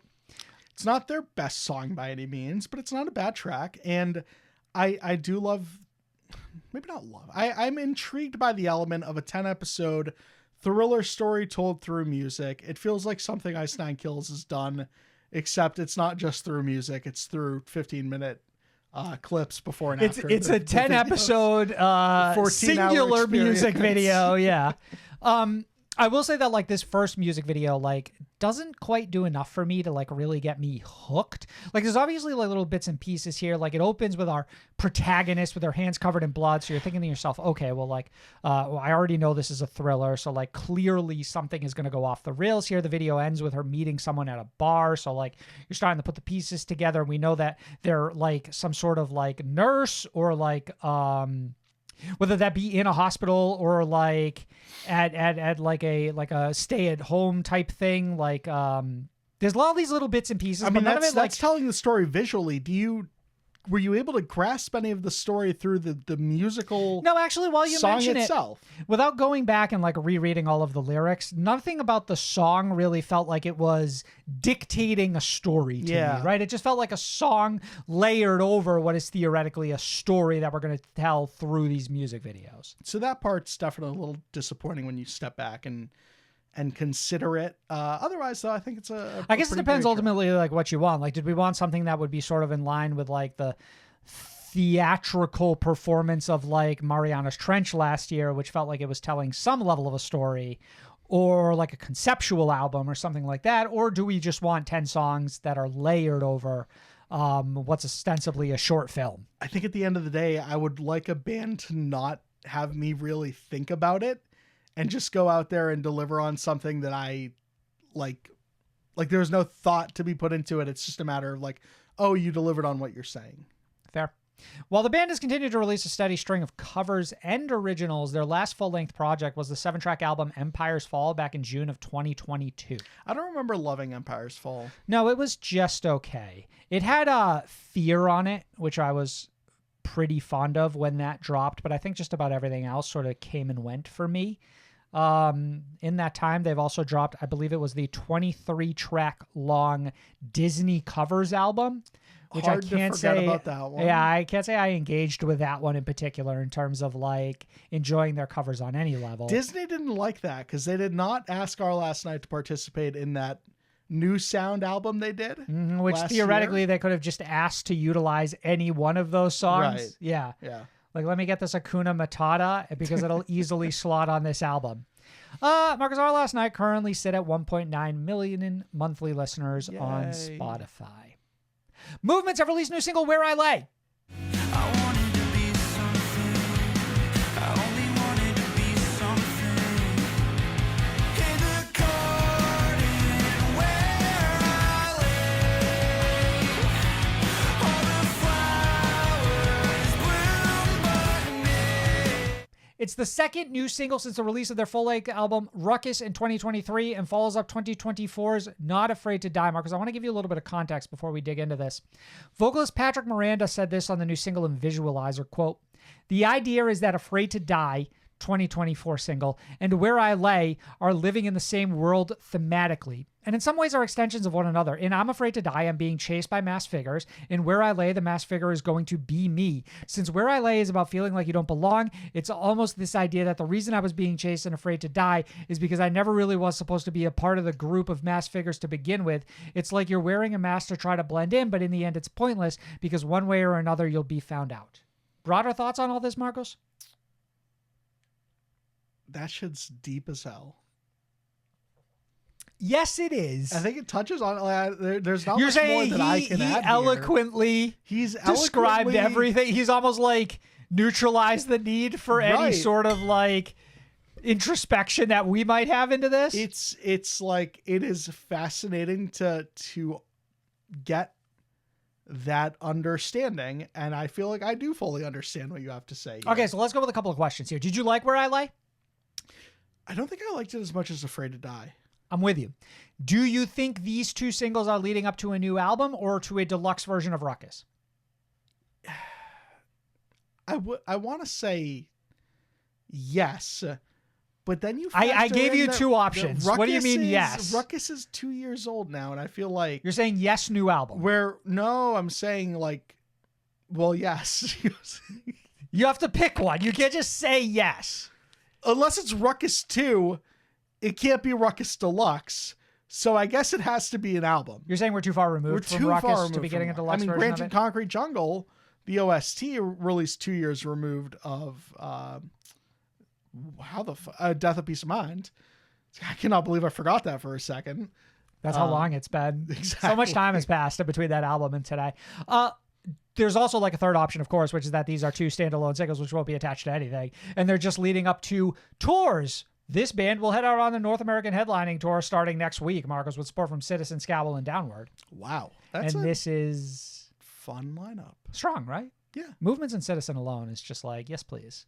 Movements currently hold 890,000 monthly listeners on Spotify, continuing to do very well for themselves. Marcus continuing to be one of the brightest acts in the whole emo scene.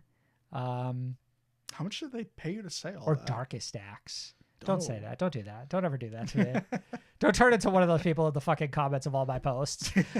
Finally, Marcus, House of Protection have released a new single, Afterlife.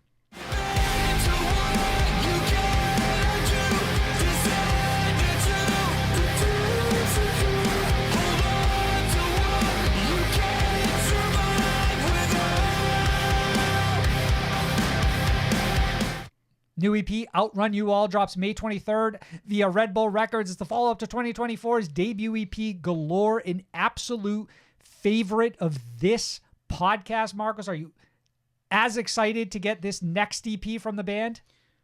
Man, speaking of favorites, to completely not answer your question here, The floor is yours. Just say whatever the fuck you want, honestly. I think with the release of this new song and video, House of Protection have officially made a challenge to me and my current favorite band for that position. Okay, so you're going all the way around. How is it's so? This band is so undeniable that I don't know how you can look at like You're saying Bad Omens, Motionless in White, Sleep Token, Spiritbox. You're all on notice. Statements like outrun you all. Like that feels like such a. You're saying like, they're putting it all out there right now. right. Like the titles alone speak for themselves, right? Every time anyone says they're on Red Bull Records, that's a second flex here. That's just a whole other flex. Another EP, granted, it'll be almost like a year by that point that it releases after Galore, but like this band is keeping their foot on the gas. They are not slowing down. If you watch their videos, they're still just bleeding creativity.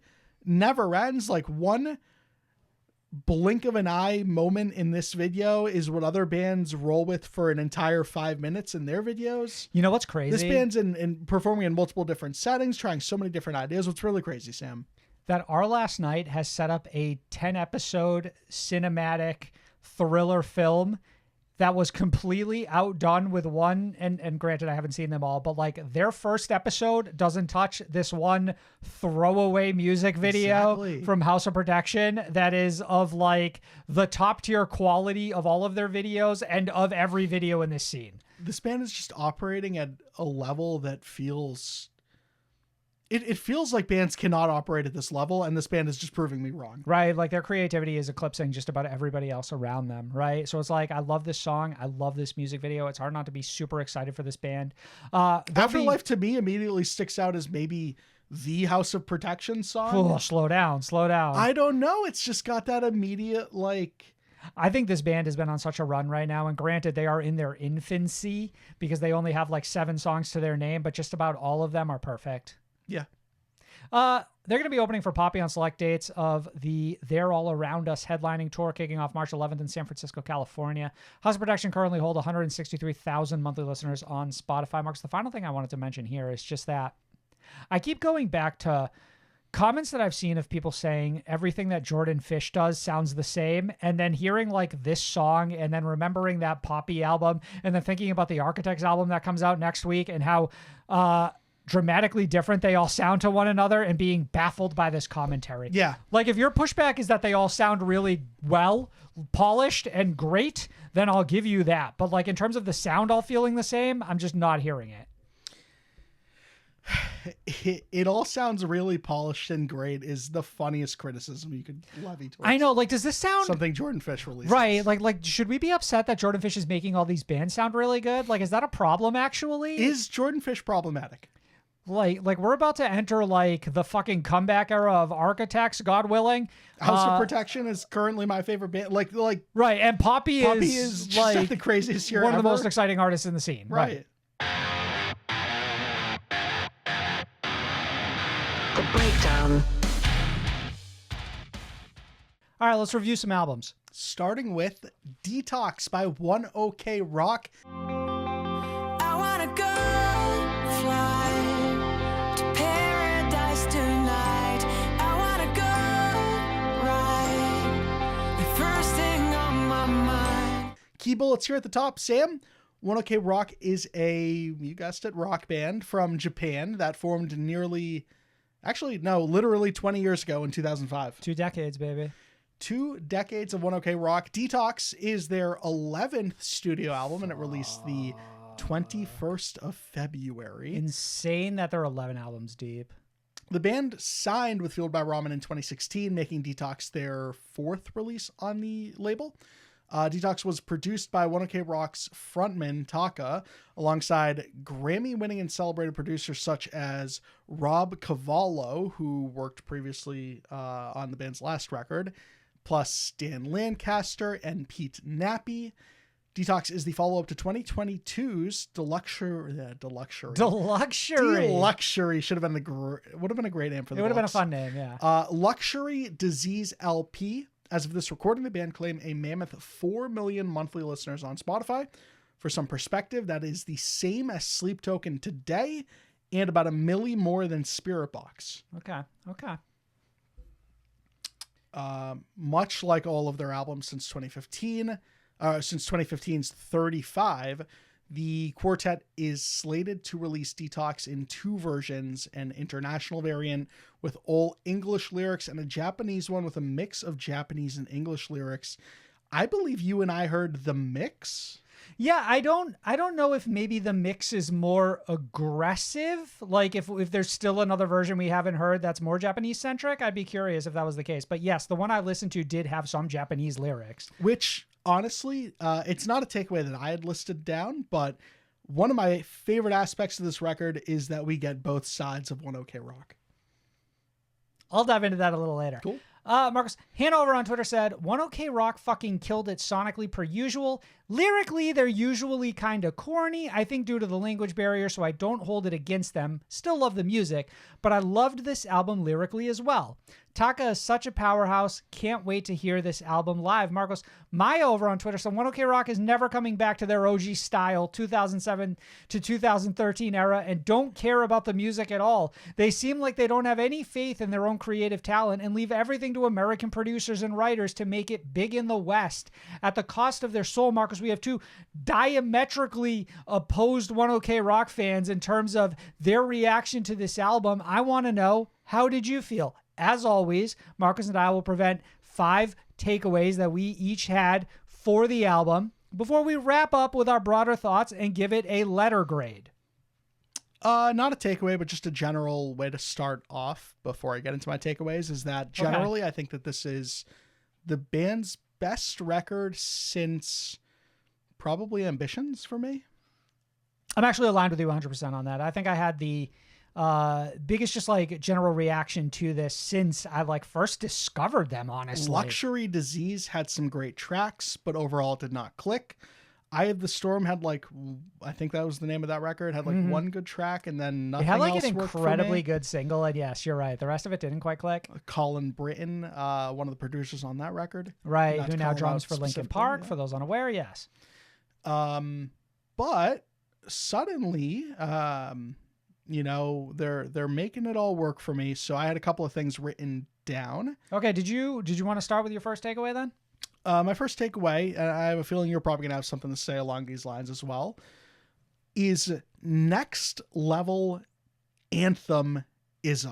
Yeah, we're aligned 100% right at the jump, Marcos. Go ahead. There is an ethereal quality to the moments that soar, and there's a number of moments like that on this record, evoking anthems that rise maybe just beyond the grasp of previous expectations for this band, my previous expectations for this band, offering some vocal lines that should resonate a lot with listeners and should offer a sense of empowerment and or catharsis. That anthemism is there in the really loud tracks and then the softer, more ballad type tracks as well. Yeah, I definitely see where you're coming from, Marcos. I had that same takeaway. Big tunes. This band is incredibly adept at making anthems. Their songs feel huge. They beg to be screamed back by crowds. They're built to explode in stadium-sized venues. They found a perfect bridge between erasing the line separating the scene and more pop music stylings. Dystopia is another spectacular entry meant to raise massive crowds off their fucking feet. Party's Over, opening with Taka slowly cooking before going absolutely mental in his native tongue, is a stand to attention moment listening. I think that this band knows how to like create a moment and generate a lot of excitement. Love the shout out specifically for Party's Over. That's a standout track for me. I also had visceral texture. Ooh, what do you mean by that? Curious. Texture.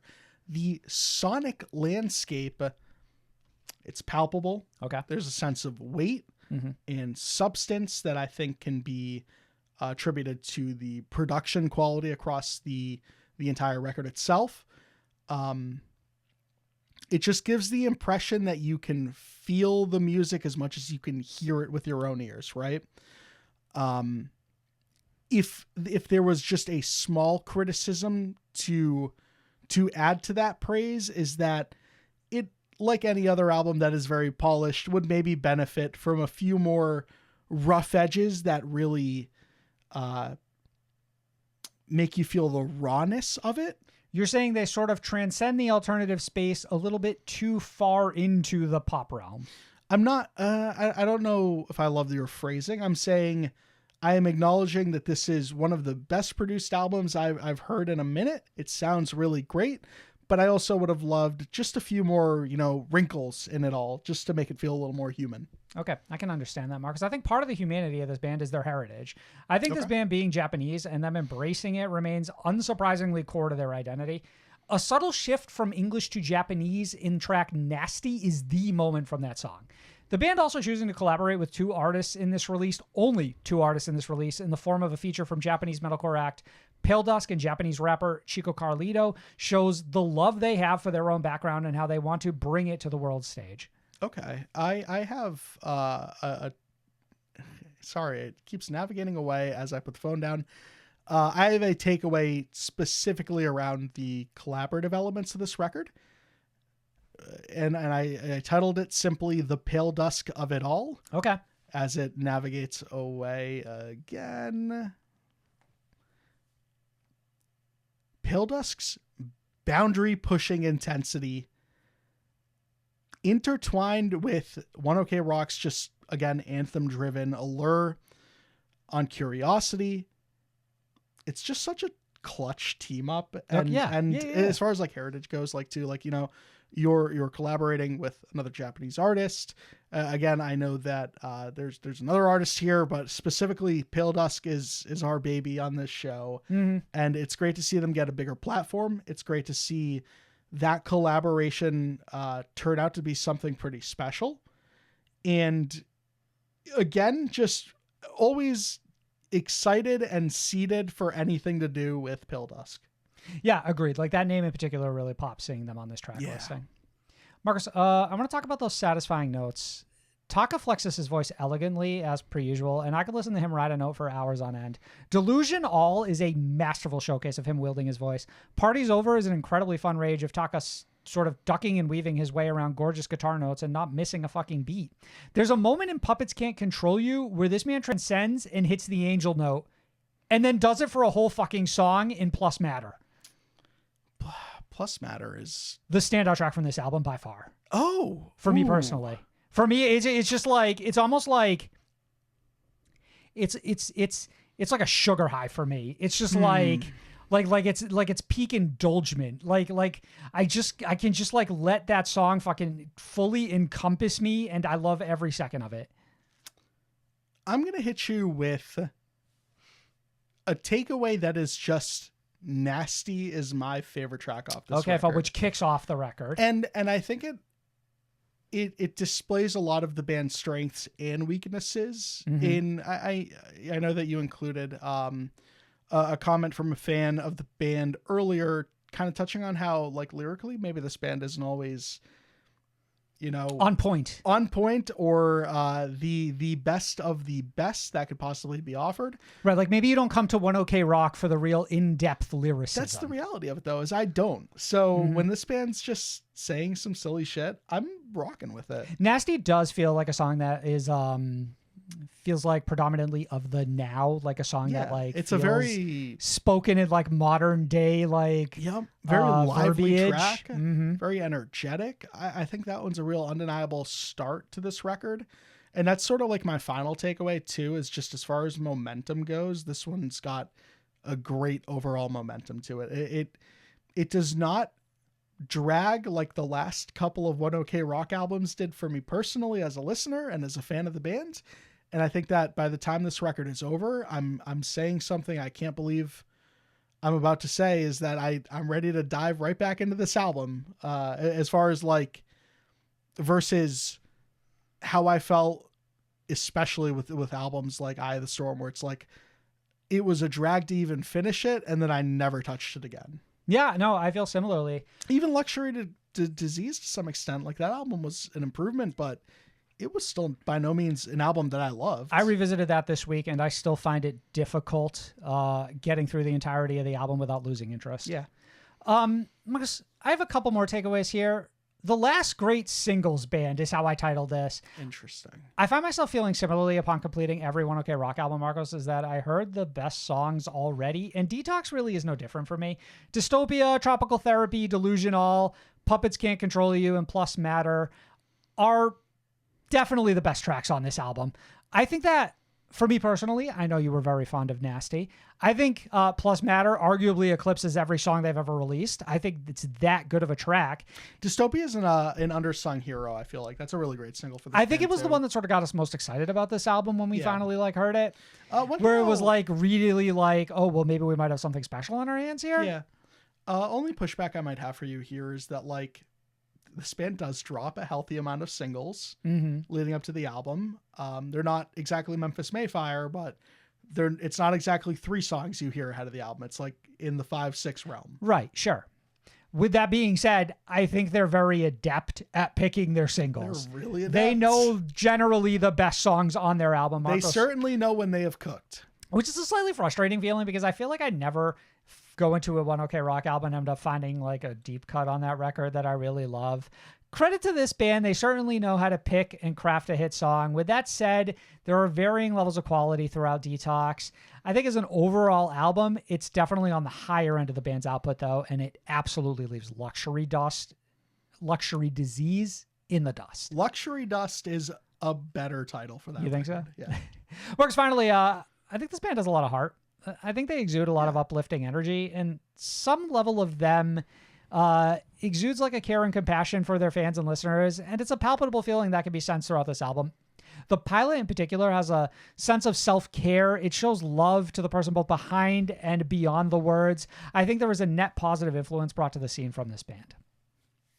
So I'll jump right into my final thoughts and just sort of like finish up here. One OK Rock are a pillar. They're undoubtedly one of the biggest global successes from the alt scene, and their continued success is a boon for the scene as a whole. I think that in spite of some of the consistent flaws in their output in the form of struggling to craft like a really fully compelling album from start to finish, have gone on to haunt them. Detox, though, like I said, is on the higher end of their output, and they still know how to craft an absolutely explosive set of singles to sell themselves on. I ultimately settle on this being in the B- realm for me. Ooh, I'm gonna give you a strong B+ for me. Okay. Resonated a little bit more with you. I like to Resonated hear a little that. bit more, I guess. Yeah, definitely though. Go check this album out. We reviewed one more album this week. Yeah, we did, Marcos. We also checked out Anti-Bloom, the new record from Silverstein. Like gravity, it drags me down. Don't let me get too low. You know me well. Sometimes when I'm alone, it gets so damn hard to tell what I want from what I need. Key bullets here at the top, of course, is that Silverstein is a post-hardcore outfit from Burlington, Ontario, Canada that formed how many years ago, Sam? 2.5 decades, as a matter of fact. That's 2.5 decades. 25 years, yes. 25 years. Anti-Bloom is their 12th studio album, and it released the 21st of February. One OK Rock gaining on him, though. They are Right surprisingly fucking so. behind him. The band have been signed to UNFD since 2019, making this their 3rd release on the label. Anti-Bloom was produced by Sam Guayana, who previously worked with Neck Deep, Holding Absence, Bayside. The band recorded it at Fireside Sound in Joshua Tree, California. Very funny this band tours with Holding Absence and suddenly working with their producer. Very It's interesting. Very interesting. The band arrived with 25. Are you One following? for each year. Synergetic. Yeah. 25 demos. 25 demos, and chose their 16 favorites, less synergetic. But drummer Paul Kohler suggested splitting the music into 2 albums and turning 2025 into a year-long celebration. So this makes Anti-Bloom not only the follow-up to 2022's Misery Made Me LP, but also the first half of a double album with the second half, Pink Moon, slated to arrive later this year. Do you feel marginally disappointed that the album titles have no seemingly interconnected concept whatsoever? I feel like I'm seeing a Pink Moon on the Anti-Bloom artwork already. Sure. So maybe on Pink Moon, I'll see a Bloom fucking being anti'd. Sure. Yeah. I'm not sure. 100% sure what that means. Curious if there ends up being anything that sort of like intertwines both of them. Yes. As of this recording, the band claim a dominant 1.5 million monthly listeners on Spotify. Very healthy. A little more detail on the album, kind of just expanding on what we just talked about with that double album thing. Yeah. In 2025, from the band, in 2025, we will be celebrating 25 years as a band. For a milestone this large, we felt it deserved the largest campaign of our career. We felt incredibly inspired and put everything we've learned, felt, experienced into this double album. They say it takes an artist their whole life to write their debut album, but with starting this band so young, it felt like it took 25 years to write Anti-Bloom / Pink Moon, the absolute collection of our musical style and ideas we've pioneered over these years. Very interesting. Marcos, I'll kick us off. Oh, no. First, let's get a little bit of feedback from Twitter, Marcos. Saka Souffle said, hot take, anything under 30 minutes should be classified as an EP and priced accordingly. $12 CD for Silverstein's part 1 of a double album is whack. You're telling me that the full double album on CD will cost $24 plus for maybe 45 minutes of music? Love the band to death, but dang, Marcus, I just want to pause here. Did you have any sort of like pushback or general sentiment to an 8-track album from Silverstein? I am not calling Silverstein and UNFD out here by any means, but I remember the Misery Made Me vinyl being like a $40 thing. Oh, so okay. You're saying this is a fucking deal as far as I'm concerned. Okay, you're saying by point of comparison, this Right. actually is a net win. Also, what Saka is saying that like by the time you've bought in both vinyls, you're in, $60 to $70. I mean, is this tweet from fucking 2014? Like up until a day to remember, no one was buying CDs recently. That does kind of feel like So that way, too. I'm It's not. like, I can't I'm not relate spending to this. $24. I'm like, my Spotify monthly charge is the Right. same regardless. At so- most, I'm paying $15 if I only listen to to Silverstein on Spotify next month. Fair point, Marcus. Midnight Toker said, it needs to be studied how Silverstein are this consistent and possibly getting better at this point in their career. My only complaint of the new album is that the breakdown at the end of track 1 doesn't flow well to track 2. Would have loved to have seen a heavier song for track 2. With all that being said, Marcus, I want to start with my first takeaway. Okay. I want to talk about 25 years of dependability. Silverstein have regularly released quality output without any long-term hiatus. Their commitment to this project and the scene is nearly unrivaled in terms of their workhorse-like mentality. This band has released a full-length album every 2 to 3 years since 2003. They live and die for this scene. Correct. So this is a bit more abstract. It's a little bit broader, but I did just sort of want to take a moment to note the fact that every other band is like, we need a long break. We need to step away. Maybe some time outside of the scene could help us. COVID slowed us down. No, not Silverstein. No, they double back to that studio. They got a residency in the studio. A residency in Joshua Tree. Mm-hmm. It's very fun. No, I mean, you're 100% right, especially when you really 11 albums over 25 years. There's been bands like My Chemical Romance who have the same amount of active years and 4 albums to their name. For the and record, they hate releasing music. All they release are comic books nowadays. For the record, 12 albums. 1OK Rock has 11. 1OK Rock. Also a workhorse for what it's Oh, worth. yes. Correct. Yeah. Let's not undersell Silverstein's accomplishments.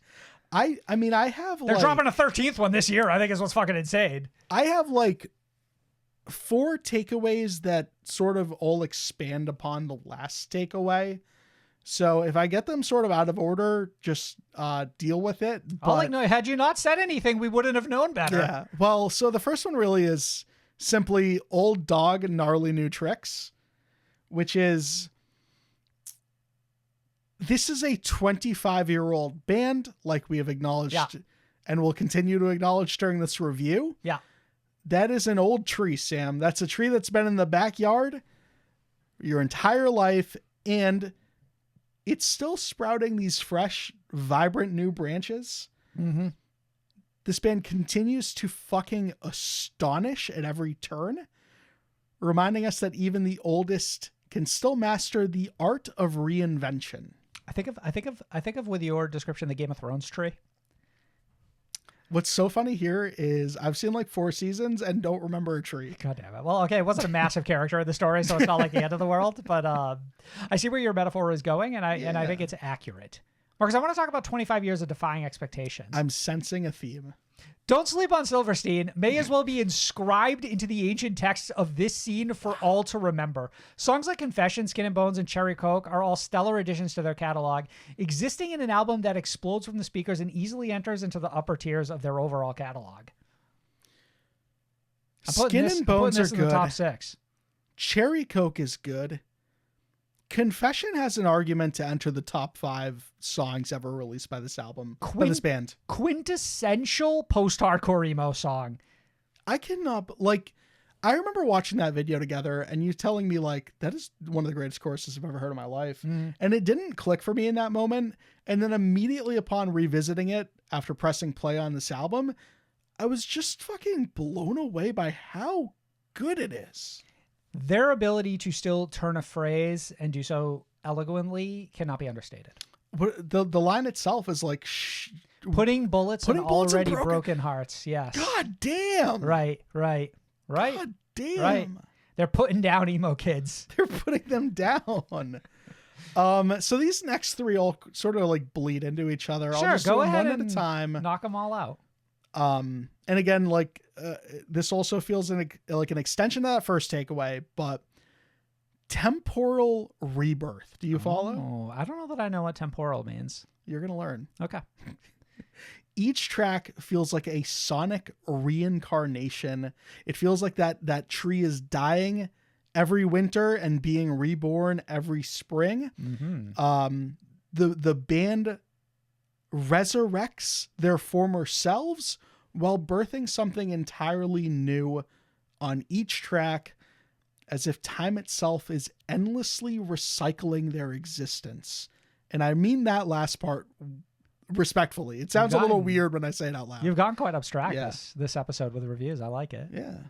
I feel like when we started takeaways, the intention was to get abstract, and then the last few reviews I got very unabstract, if that makes Perfunctory, sense. yes. Perfunctory. So I'm trying to lean back into the abstractiveness of it all. Okay, I think I do, because I think it paints like a really interesting view of this artist and this album. Because I was talking about 25 years of adapting. Not nostalgia bait, not the same old same, not a hard turn to chase the changing trends either, but always a measured response to the times and a delicate balance between what we've come to love while also forever expanding upon the sound that made their own. While everyone else try to keep up, are scared to fall behind, or too set in their ways to experiment or grow, Silverstein navigates every new era of the scene deftly, carefully sliding in nearly alongside all the modern bands that have sprung up around them and always sound right at home. This band hasn't created a sound that is timeless. They've molded and massaged it continuously to be as such. I think one of the most interesting aspects of that point is that they make it seem so effortless. It does feel that way, At no yes. point do I look over to Silverstein and think like, oh, that band's, I think they're really sweating the competition now. Right. They end up like Just a lot always of, in their own lane, always going as fast as they need to be going. a lot of other bands in the scene feel like they are trying too hard to like keep up with all of the other bands, to like modernize their sound, to not be left in the dust, or alternatively, they super lean into how they used to sound and almost like ignore everything else that came up around them. I think of like Killswitch Engage, which we talked about last week, which felt like a relic in 2025. Silverstein is a band who's been around for just as long and does not at all come across that way, which I think is like commendable. So the band hasn't created a sound that is timeless. They've molded and massaged continuously to be as such. I love that. Right. Like this band is like, they carefully sort of like reintroduce themselves over and over so that Silverstein feels like they have modern sensibilities. And I think it's like not a case where it's like, oh, like these Silverstein songs, like Silverstein as a band just has a sound that's like timeless. I think it's like, you can't overlook the amount of like effort that it takes to do that. I have a takeaway that's that is similar to that, but also sort of does take a hat off to the nostalgia bit, which is just vibrational memory. Interesting. Right? What do you mean by that? The sound resonates not only with your ears, but with the memory of every song the band has ever created. When you are listening to each individual track on this album, it creates an almost subconscious connection to their entire discography.